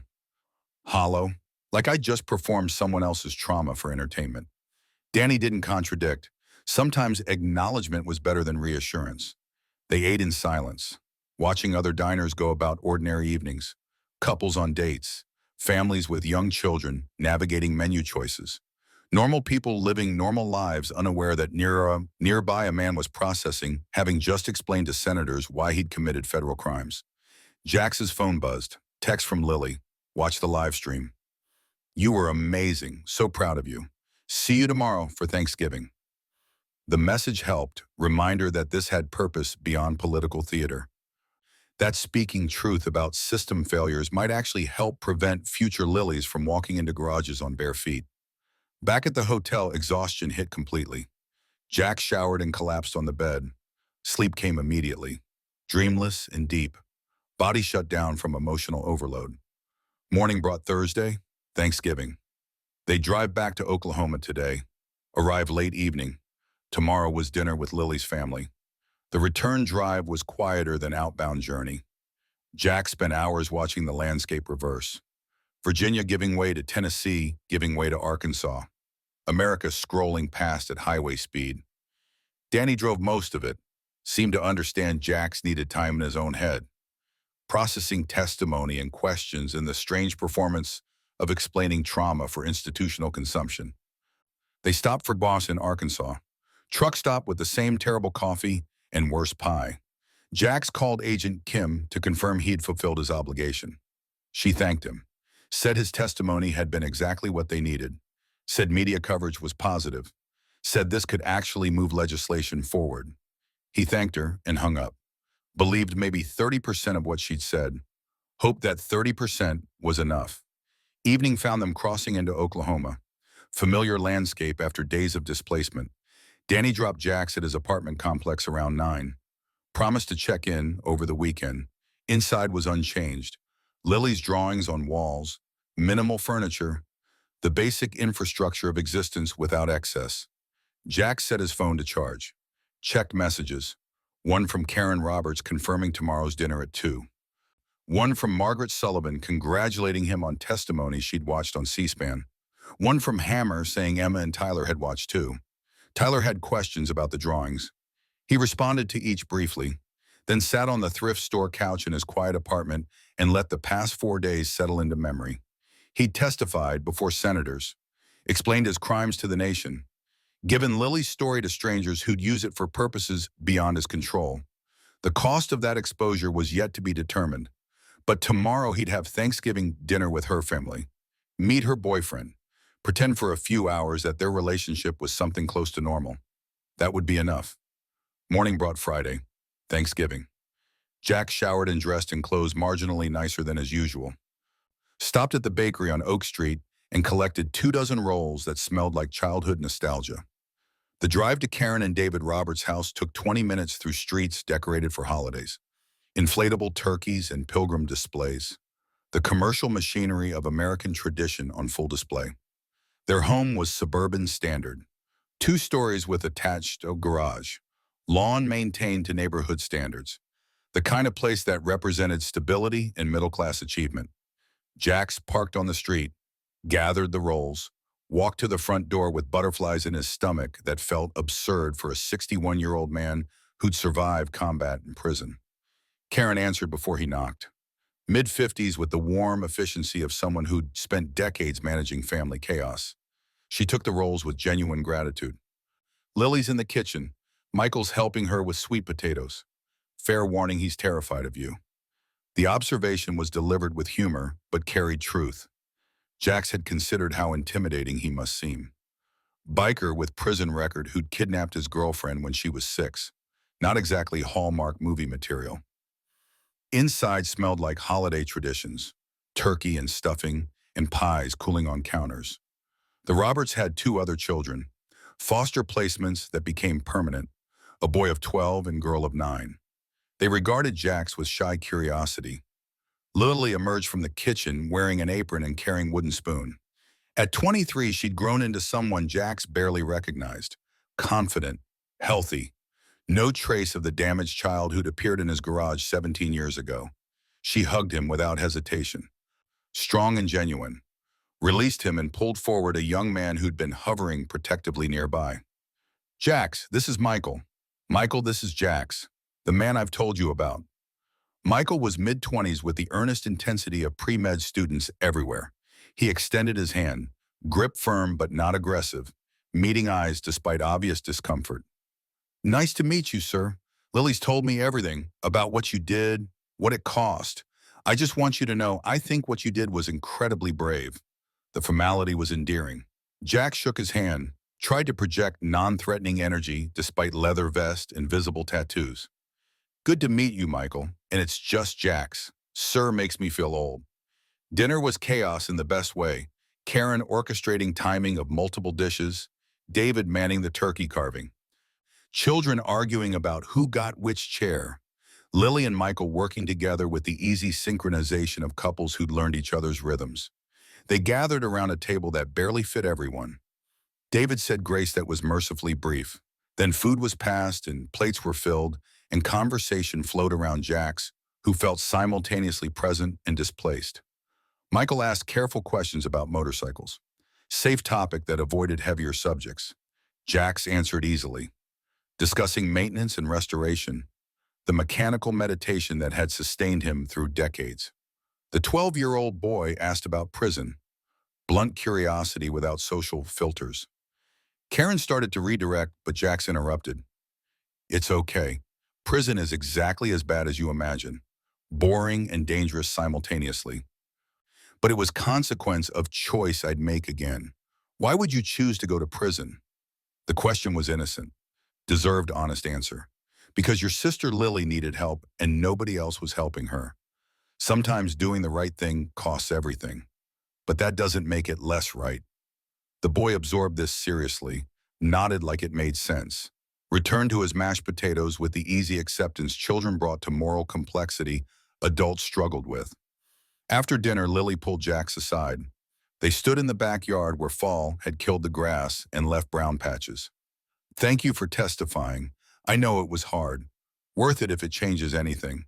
It already changed something. Me. Watching you explain what happened. Why you did what you did. I've spent years processing my trauma, but hearing you talk about your trauma, what saving me cost you, that helped me understand differently. She paused, studied him with eyes that had regained their appropriate age. I'm going to spend my career fixing the system that failed me. Failed you. Failed all 47 of us. That's my purpose. My way of making your 13 years mean something. They always meant something. You're alive. That's all the meaning necessary. They returned to the house where pie was being served and football played on television nobody watched. The afternoon dissolved into full-stomach contentment. Michael relaxed incrementally. The children grew louder until Karen enforced quiet time. Jax left around 6. Thanked his hosts, hugged Lily goodbye, shook Michael's hand and told him quietly to take care of her. Michael promised he would with the solemnity of someone understanding assignment. The drive home felt longer than it was. Jax was exhausted in ways that had nothing to do with physical exertion. Emotional fatigue from performing normalcy, from pretending his relationship with Lily's family was something standard enough to not require constant explanation. His apartment was dark and cold. He turned on lights and heat, made coffee he didn't drink, sat on the couch staring at drawings on the wall. His phone buzzed. Text from Danny asking how it went. Jax responded that it was good. Boyfriend seemed decent. Family was kind. All true, but incomplete. Another text from Agent Kim. Media coverage of testimony was extensive. Several senators had issued statements supporting reform legislation. Things were moving forward. Jack set the phone aside, closed his eyes, let the week wash over him. Washington testimony. Thanksgiving dinner. 2 different performances of 2 different versions of himself. He didn't know which felt more authentic anymore. The biker who'd broken laws to save a child, or the dinner guest making small talk about motorcycles while pretending 13 years of his life hadn't been consumed by one June afternoon's decision. Maybe both were true. Maybe authentic selfhood was contradiction contained in the same body. Marine and convict, hero and criminal. The man who'd lost everything and the man who had saved one life. His phone buzzed again, this time from Lily. Just wanted to say again how much today meant. Having you there, watching you interact with Michael and my siblings. Your family, Jax, always have been, always will be. Family. The words sat on his screen carrying implications he'd spent years trying to understand. He'd never had traditional family, never married, never had children, but somehow a 6-year-old's desperate plea had created bonds stronger than biology. He texted back, "You're my family too. Everything I did was worth it." He meant it. Every word. 13 years of his life for her chance at this moment. College and boyfriend and career plans, normal life emerging from ashes of destroyed childhood. The mathematics justified themselves. Outside his window, Millbrook's nighttime lights fought against darkness. Somewhere in this town were people who still considered him criminal. Others who saw him as hero. Most just wanted him to be invisible so they could forget complicated history. Tomorrow was Saturday. He'd work at the garage, change oil and replace brake pads. The familiar rhythm of mechanical labor that asked nothing beyond competence.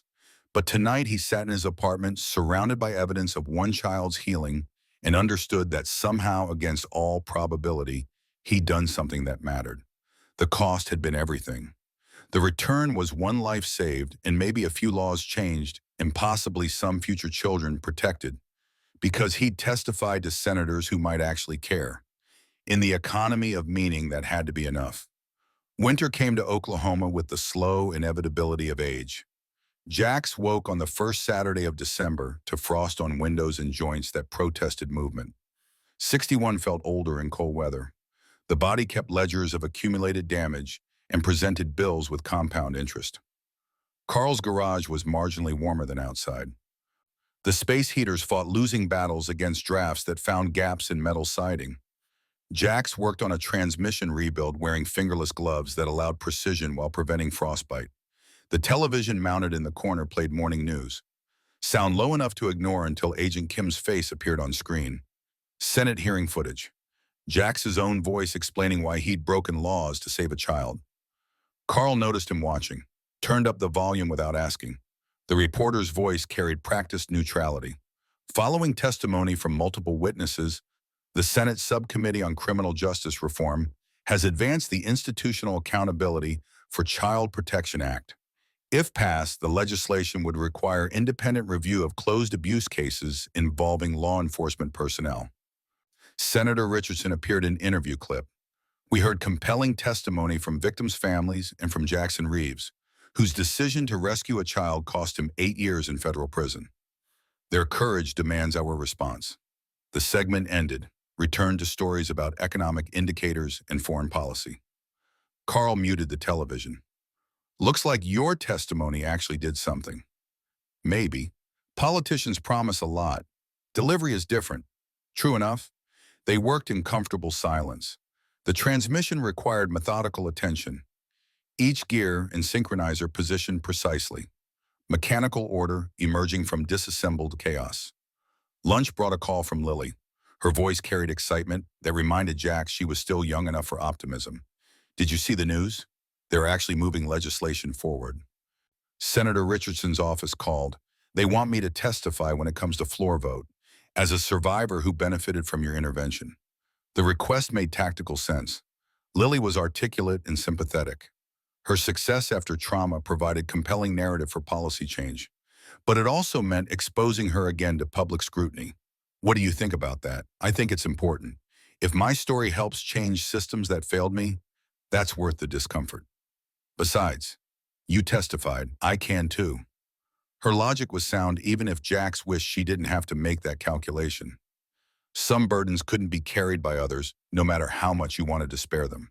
They talked for 20 minutes about logistics, her final schedule, holiday plans, Michael's family inviting her to Christmas. The ordinary complexity of a 23-year-old's life. After hanging up, Jax returned to work with something approaching contentment. The transmission was coming together. Lily was thriving. Legislation might actually pass. Small victories in the accumulation that constituted progress. Evening found him at Big Iron Clubhouse. Danny had called about a carburetor that needed rebuilding. Hammer was there working on his bike's electrical system. Just the three of them in the garage where everything had started 17 years ago. Heard you're famous now. Senate testimony all over the news. Hammer's tone carried gentle mockery. Jax accepted it in the spirit offered. 15 minutes of fame, already fading. Emma called, said Tyler's teacher showed the testimony in civics class as example of civil disobedience. Kids been asking questions about when it's okay to break rules. The idea of his actions being taught to children as civics lesson felt surreal. Jax had never considered himself civically engaged, had avoided politics beyond voting occasionally, but apparently rescuing a child qualified as political statement. What did Emma tell him? That some rules protect people and some rules protect power. Learning the difference is what makes you an adult. Wise answer. They worked until darkness made continuing impractical. The clubhouse had lights, but they were inadequate for detail work. Danny suggested beer and food. They drove to the diner that had served Millbrook for 50 years. The waitress who'd served Jack since his 20s approached with coffee pot. Her smile was marginally warmer than previous months. Small victories measured in incremental thawing. Saw you on television, talking to senators. Yes, ma'am, took courage, admitting you broke the law, explaining why. She poured coffee without waiting for response, moved to the next table. Jax and Danny exchanged glances. Something had shifted. Not forgiveness exactly, but acknowledgement that complexity existed beyond simple judgment. They ordered burgers, ate while discussing club business. Membership was down to 3. Prospects had dried up. Younger generations didn't join motorcycle clubs with the same commitment previous eras had shown. Might be we're the last of Big Iron. When we're gone, the clubhouse becomes just another empty building. Danny's observation carried resignation without bitterness. Everything ended eventually. Organizations aged and died like people. Could be worse legacies than being the club that protected a kid when nobody else would. True enough, the conversation drifted to practical matters. Rising rent on the clubhouse, utility costs during winter, whether they could sustain operations with only 3 members contributing. Numbers were unforgiving. They had maybe 2 years before finances forced closing. Selling the building would barely cover debts. Big Iron would dissolve into memory and whatever lessons it had taught. Jax felt the approaching end like weather changing, inevitable and indifferent to preference. He'd spent 30 years in this club, found brotherhood and purpose, but time consumed everything regardless of sentiment. December progressed with the slow grinding of winter days, work at Carl's garage, occasional evenings at Big Iron, solitary nights in an apartment that never quite felt like home. 2 weeks before Christmas brought a letter from the Federal Bureau of Prisons. Jax opened it expecting some administrative matter related to his completed sentence. Found instead notification that Ethan Cross had died. Inmate Cameron Ethan Russo, federal registration number 47839-088. Expired December 8th due to injuries sustained during altercation with other inmates. Death has been classified as homicide. Investigation is ongoing. The letter continued with bureaucratic details. Personal effects disposition, death certificate, availability. Information presented with the same neutral efficiency as parole paperwork. Jack set the letter aside. Felt nothing. Ethan's death changed nothing material. He'd already been serving 7 consecutive life sentences. Would have died in prison regardless. This just accelerated inevitable conclusion. He called Agent Kim to confirm she'd been notified. She had. Said it would complicate ongoing investigations into the network, but wouldn't derail them. Said justice had been served even if not through official channels. How do you feel about it? The question assumed he'd have feelings. Jack's search for emotional response found only hollow acknowledgement of fact. Indifferent. He was already gone in every way that mattered. Death just made it official. That's healthy, actually, not investing energy in a dead predator. Focusing on what comes next. What came next was Christmas. Lily invited him to join her and Michael's families for dinner. Karen and David Roberts would be there. Michael's parents driving in from Tulsa. Multi-generational gathering that would require navigating social complexities Jax had never mastered. He declined politely, said he had plans with the club. Lily accepted without pushing, but her disappointment was evident even through text message. Danny organized Christmas Eve at the clubhouse, just the 3 of them. Pizza and beer and the television playing movies nobody watched. Brotherhood without ceremony. Exactly what Jax needed. Hammer brought photos of Tyler opening presents that morning. The boy had asked for books about motorcycles and art, specific intersection of interests that spoke to conversations about Lily's drawings. Emma says he wants to be an artist who helps people. Whatever that means to an 8-year-old, means you raised her right, she raised him right. Cycles can change direction. They drank to that. Small celebration of hard-won progress. Hammer's relationship with his daughter rebuilt through years of consistent effort. Tyler growing up knowing his grandfather as flawed man, trying to be better. New Year arrived with the arbitrary significance humans assign to calendar transitions. Jack spent it alone in his apartment. No resolutions, no reflection on the year past or coming. Just another night becoming another morning. January brought cold that settled into bones. Work at the garage slowed as people deferred maintenance until spring. Carl cut Jax's hours to 30 per week. Still enough to cover rent and food. Barely. The legislation that had emerged from Senate testimony moved to committee votes. C-SPAN carried coverage. Jax watched on his phone during lunch breaks. Senators debated implementation details, funding mechanisms, enforcement protocols. The Institutional Accountability for Child Protection Act passed committee by 7-3 vote, would proceed to full Senate consideration in February. Senator Richardson's office contacted Lily about testifying during floor debate. She called Jax for advice, nervous about speaking but feeling obligated. He talked her through what to expect based on his experience, prepared her for hostile questions from senators who'd frame her rescue as encouraging vigilantism. Just tell the truth. What happened? How the system failed? How you're using your experience to help others? That's all they need to hear. What if I cry? Or freeze?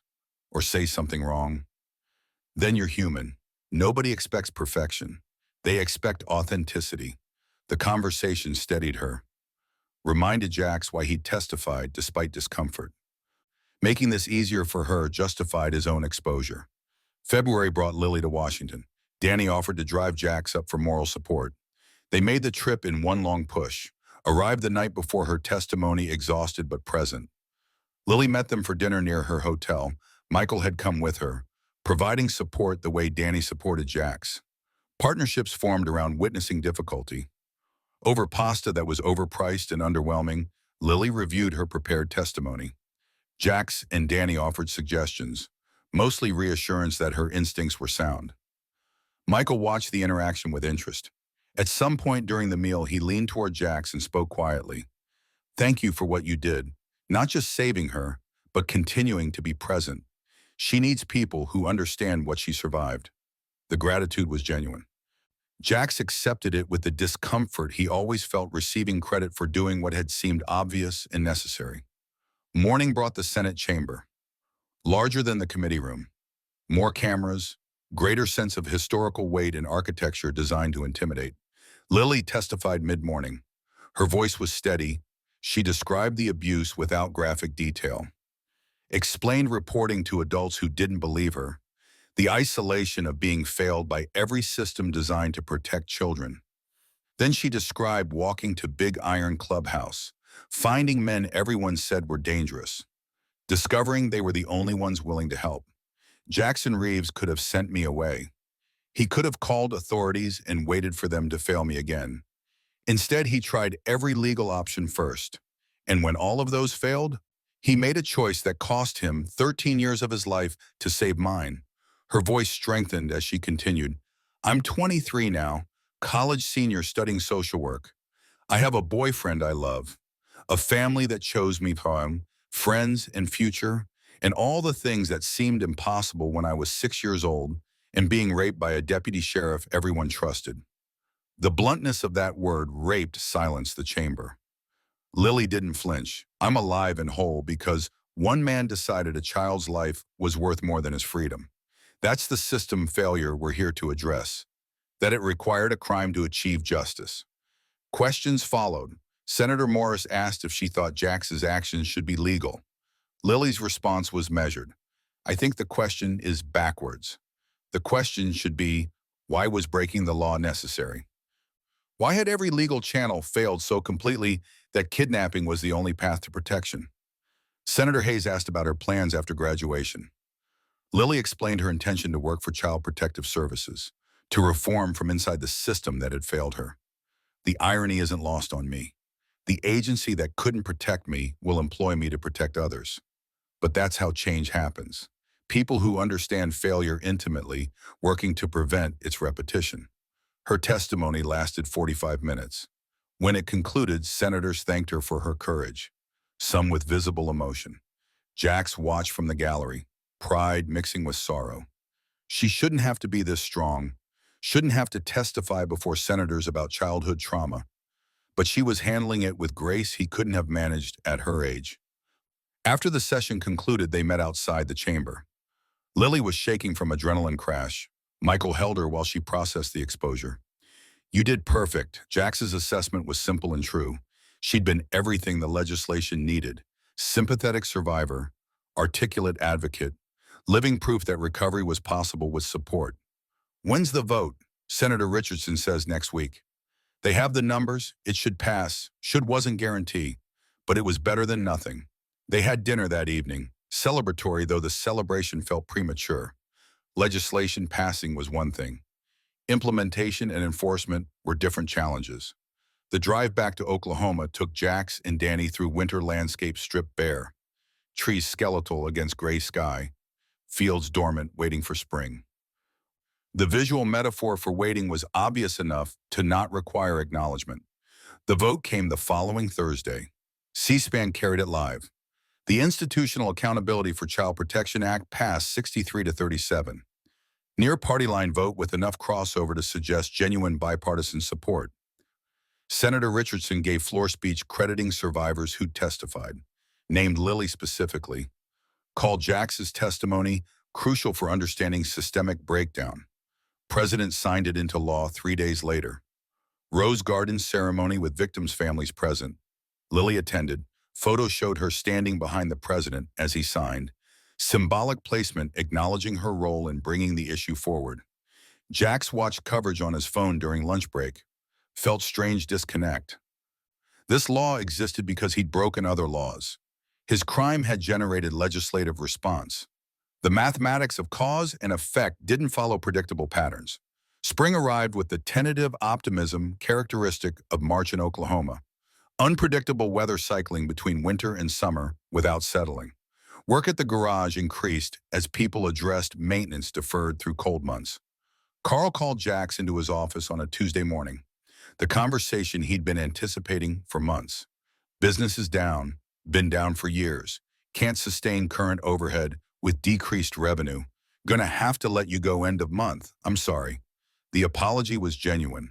Carl had given him a chance when other employers wouldn't, had paid fairly and treated him with respect. But economics were unforgiving and charity had limits. I understand. Appreciate you keeping me on this long. The remaining weeks passed quickly. Jax trained his replacement, a younger guy with no record and better long-term prospects. Handed over tools and knowledge accumulated through decades of mechanical work. His last day was a Friday. Carl paid him through the weekend plus 2 weeks severance. Shook his hand. Wished him luck finding something else. At 61 with a felony record, finding something else felt optimistic. Jax applied to every garage within 30 miles. Received polite rejections, citing budget constraints or position filled. The unspoken reality was simple. Younger mechanics without criminal histories were better investments. April brought unemployment that felt different from previous periods without work. This wasn't temporary gap between jobs. This was the beginning of permanent displacement. The economy had no use for aging bikers with federal kidnapping convictions. He applied for Social Security disability. Back problems and arthritis in hands documented through years of hard labor. The application process was bureaucratic nightmare. Forms requesting information he didn't have. Medical records from providers he couldn't remember. The first denial arrived 6 weeks later. Insufficient documentation of disability. He could appeal. Would likely be denied again. Might eventually succeed after multiple appeals and years of fighting bureaucracy. Meanwhile, rent was due monthly. Food cost money. Utilities required payment regardless of employment status. He sold his truck, kept the motorcycle because it was paid off and more economical. The truck sale covered 2 months' rent. After that, the mathematics became increasingly desperate. Danny offered help. Jax refused. Big Iron was barely sustaining itself. Taking charity from brothers who were struggling felt wrong. May brought eviction notice. 60 days to vacate for non-payment of rent. The landlord was apologetic but firm. Business was business. Compassion didn't pay mortgages. Jax packed his minimal possessions. Most important were Lily's drawings. He rolled them carefully and secured them in a cardboard tube. Everything else was replaceable or unnecessary. Danny offered the clubhouse as temporary housing. Jax accepted because alternatives were shelter system or street. Neither appealed to a 61-year-old with deteriorating health. The clubhouse had bathroom and small kitchen. No bedroom, but the office had a couch that converted to bed. He moved in on the 1st of June. 17 years almost to the day since Lily had walked through the door, changing everything. Living at the clubhouse meant being present for club activities, which were minimal. Danny working days, Hammer stopping by evenings, occasional prospect appearing, then disappearing when commitment became clear. Jax occupied his days with maintenance. The building was dying slowly. Roof leaked in multiple places. Electrical system was failing incrementally. Plumbing made concerning sounds. He fixed what he could with limited resources and declining physical capability. Lily visited in late June. She'd graduated college. Social work degree with honors. Job offer from Oklahoma Department of Human Services starting in August. She'd be working in the system that had failed her, trying to fix it from inside. She found him replacing a section of corroded pipe in the bathroom, hands covered in rust and old grease, looking every bit his 61 years plus the accumulated damage. Jax. Her voice carried concern. He'd avoided telling her about the eviction and unemployment, hadn't wanted to burden her with his problems. Hey kid, congratulations on graduating. She helped him finish the repair. They sat in the garage drinking beer while he explained the past 3 months. Lost job, failed disability claim, eviction, current situation living in a dying clubhouse. Why didn't you tell me? I could have helped. Nothing to help with. Just age and economics doing what they do. Lily was quiet for a long moment, studying him with the intensity she'd brought to difficult problems since childhood. Move in with me and Michael. We're getting an apartment in Oklahoma City near my job. 3 bedrooms. You'd have your own space. Rent's covered. Just until you get disability approved and find something stable. The offer was generous and impossible. Living with his goddaughter, he'd started thinking of her that way even without legal designation. And her boyfriend crossed boundaries he wasn't willing to violate. I appreciate it. But no, why not? Because you're building a life, career starting, relationship developing. Last thing you need is a 61-year-old biker living on your couch. It wouldn't be the couch, it would be a bedroom. And you're not just some biker, you're family. The word family kept appearing. Lily had said it at Thanksgiving, was saying it again now, trying to create category that contained their relationship. I'll figure something out. Stubborn doesn't pay rent, neither does charity. It's not charity, it's what family does. They argued in circles, eventually reached compromise. He'd accept loan to cover expenses until disability came through, would repay once financially stable. Lily agreed, though both knew repayment was unlikely given his age and health trajectory. The money bought 3 months breathing room. Jax remained at Clubhouse, continued applying for jobs without success, fought with Social Security bureaucracy through appeals process that moved like cold honey. July brought another death. Hammer suffered massive coronary while working on his bike, dead before the ambulance arrived, 61 years old, same age as Jax. The funeral was small.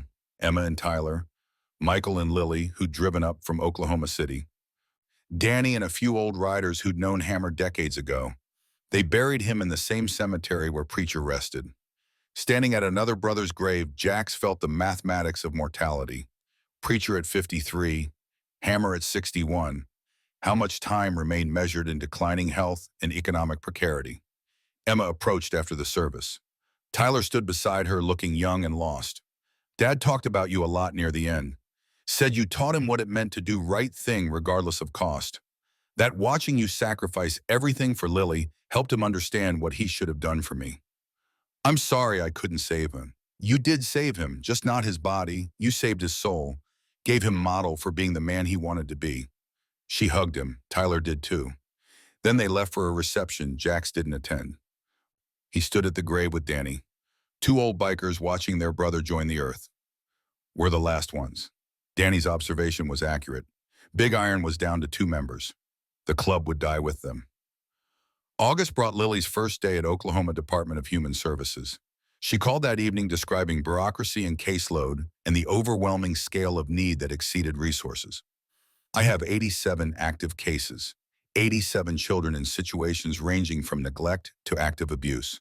I'm supposed to investigate and assess and determine safety with 30 hours per week. The math is designed to fail. I know. But I'm going to try anyway, because that's what you taught me.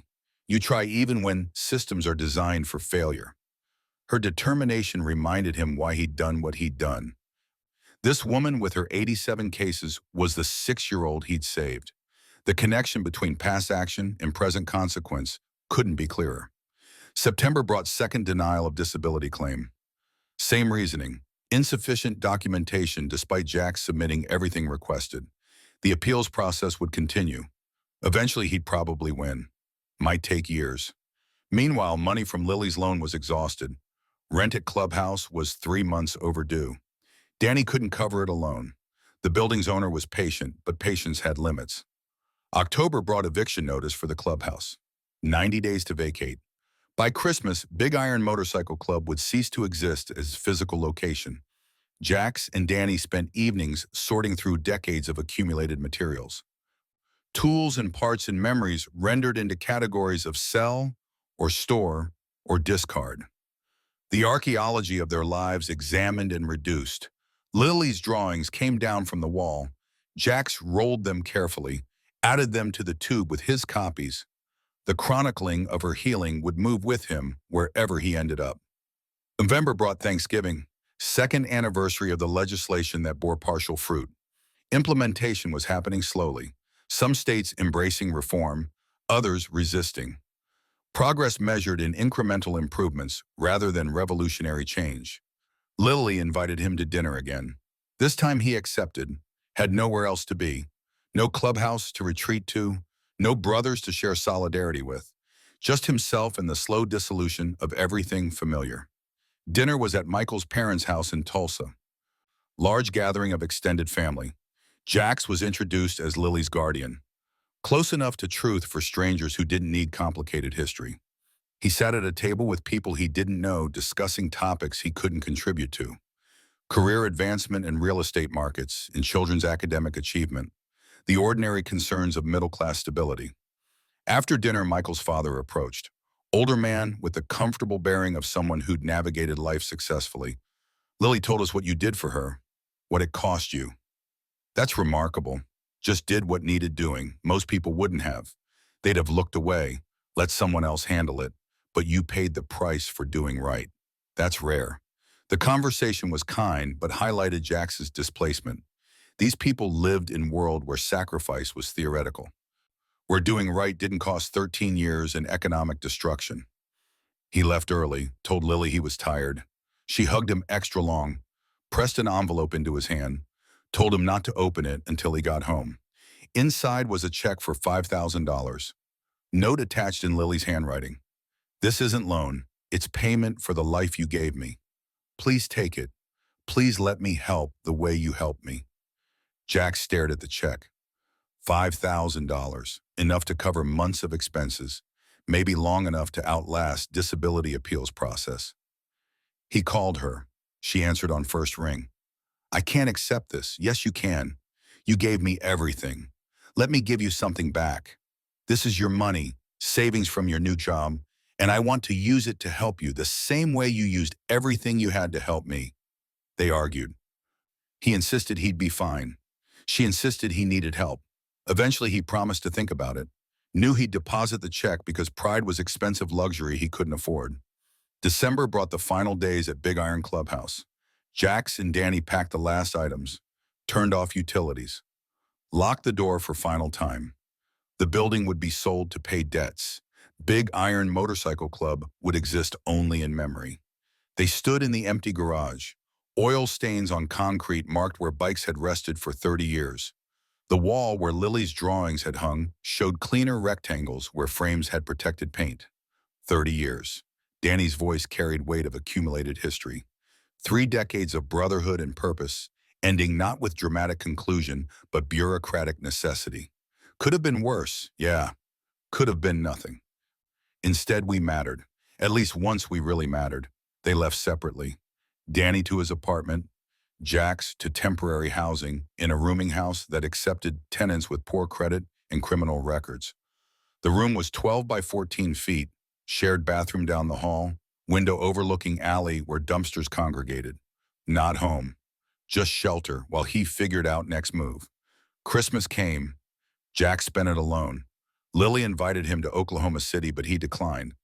Claimed illness, though truth was depression that made social interaction unbearable. New Year arrived with the same arbitrary significance as previous years. Jax marked the occasion by depositing Lily's check. Accepting help felt like surrender, but survival required flexibility. January brought third disability hearing.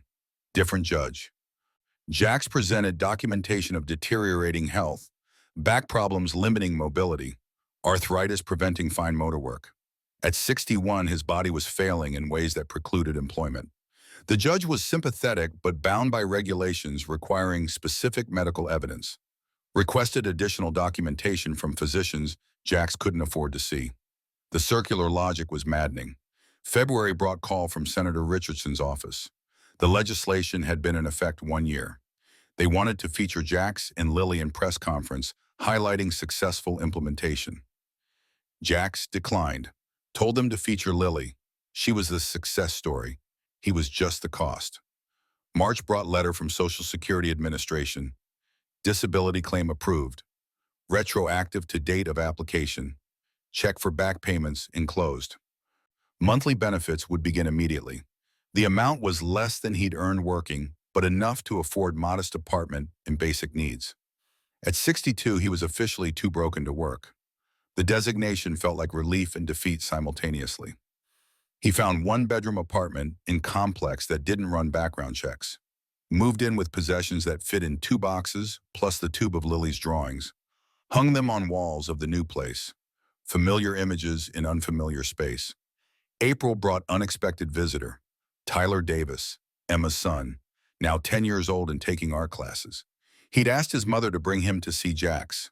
They sat in the small apartment while Tyler studied the drawings with the same intensity he'd shown at 8. Grandpa told me before he died that these drawings taught him about healing. I didn't understand then. I think I'm starting to now. What do you understand? That broken things can be fixed, not the same as before, but functional in new ways. The insight was sophisticated for 10. Hammer had raised Emma right. Emma was raising Tyler right. Cycles changing direction through intentional effort. Tyler pulled a folder from his backpack. Inside were his own drawings, abstract representations of grief following his grandfather's death, pain rendered in color and shape. My art teacher says I use art like therapy. I think that's what Lily did too. Jack studied the drawings, saw genuine talent emerging. Also saw healthy processing of loss. Tyler would be okay. The knowledge brought comfort. May brought visit from Lily. She'd been working at DHS for 9 months, already exhausted by impossible caseload and systemic dysfunction. But persisting because quitting meant abandoning children who needed advocates. She sat on a secondhand couch drinking coffee from mugs that didn't match. Looking older than 24. The work aged people who cared. I keep thinking about what you said, that the math is designed to fail. You were right. We're set up to process cases, not protect children. The paperwork matters more than the kids, so why stay? Because sometimes I can actually help someone. Last week, I removed 3 siblings from home where father was dealing meth. Got them placed together in good foster home. That's 3 kids who might have a chance now. She paused, stared into her coffee like it held answers. I think about how many Lilies are out there right now, being hurt while systems process paperwork. And I wonder if I'm making any difference. You are. Every kid you help is difference made. Every case you don't give up on matters. Did saving me make difference? Beyond just me individually. Lily's question cut deeper than she probably intended. Jax considered honest answer. Legislation passed that might prevent some future cases, but 47 victims before you didn't get saved. And kids are still falling into rubies, so the math is complicated. But I'm alive, and I'm trying to fix the system. That came from you saving me. Yeah, that's difference made. They sat in comfortable silence, two people connected by trauma and healing, by choices made under pressure, by surviving in a world that hadn't made survival easy. June marked 18 years since Lily had walked into Big Iron Garage. Jax marked the anniversary privately. No ceremony. Just acknowledgement that his life had divided into before and after that moment. July brought news that Agent Kim had been promoted, heading the FBI's task force on crimes against children, building on work that had started with Ethan Cross' investigation. She called to thank Jax for his testimony, said it had launched career trajectory she'd never anticipated. More ripples from one June afternoon. More evidence that actions echoed forward in ways impossible to predict. August brought Lily's engagement. Michael proposed during vacation to Colorado. She called Jax first after calling her parents. Wanted him to know before a broader announcement. Will you walk me down the aisle? I know David will too, but I want you both. The father who raised me and the man who saved me. The request touched something Jax had been protecting. He cried on the phone, didn't try to hide it, just let emotion happen. I'd be honored. The wedding was planned for following June. Year away. Time for Lily to finish planning while managing caseload. Time for Michael to complete medical school requirements. Time for Jax to save enough from disability to buy a suit that fit properly. Fall arrived with the cooling that suggested winter's approach. Jax's apartment became familiar through repetition. The second bedroom remained empty. He'd thought about renting it out, decided against it, preferred solitude to negotiating shared space. Danny visited weekly. They'd have dinner and talk about nothing important. The friendship that had sustained them through decades adapting to new circumstances. Big Iron was gone, but brotherhood persisted. October brought call from Tyler's art teacher. The boy had created series based on Lily's drawings, interpretations rather than copies. The teacher wanted to display them in school gallery. Needed Jax's permission since original work was private. He agreed. Drove to the elementary school for opening reception. Found Tyler's work displayed alongside artist's statement explaining inspiration.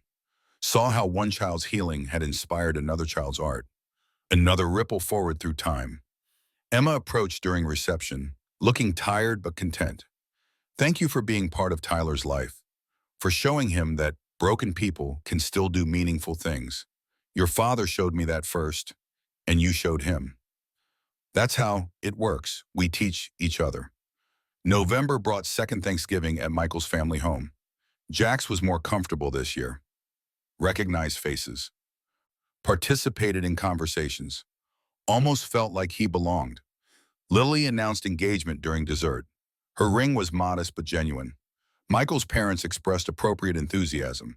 Plans were discussed. Guest lists considered. The ordinary machinery of wedding preparation engaging. After dinner, Lily pulled Jax aside.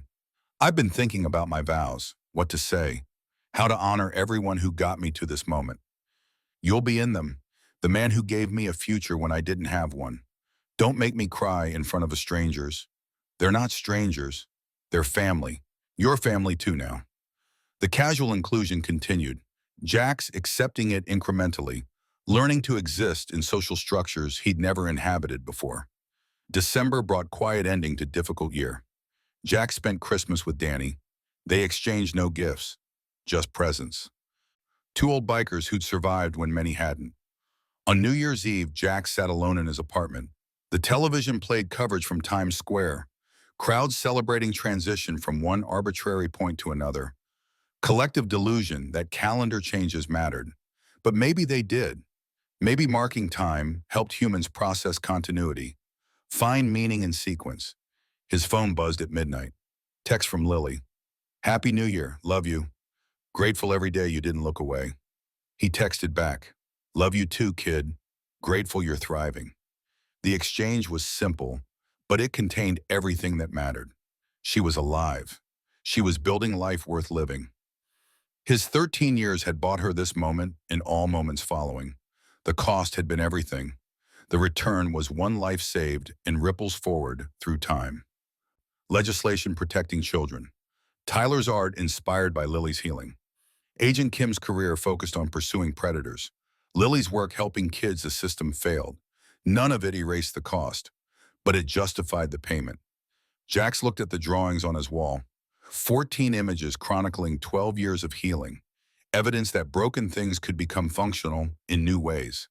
At 62, he was too old and too poor and too broken to do much beyond survive. But he'd done one thing that mattered, made one choice that changed trajectories. Sometimes that was enough. The new year stretched ahead, promising nothing beyond continuation. He'd wake up each morning, manage declining health, exist on disability that barely covered expenses, visit with Lily when schedules aligned, maintain friendship with Danny until one of them joined Preacher and Hammer. Not the life he'd envisioned at 20, but the life his choices had created. And within those choices was one moment of absolute clarity. A 6-year-old walking through garage door on bare feet. 3 words that demanded response. I need help. Everything after had flowed from that moment. Rescue and arrest, trial and prison, 13 years lost, legislation passed, one life saved. The mathematics remained complicated. But sitting in his small apartment, surrounded by evidence of healing he'd enabled, Jax understood something fundamental. The cost of doing right was real. So was the worth. And in the economy of meaning, that had to be enough.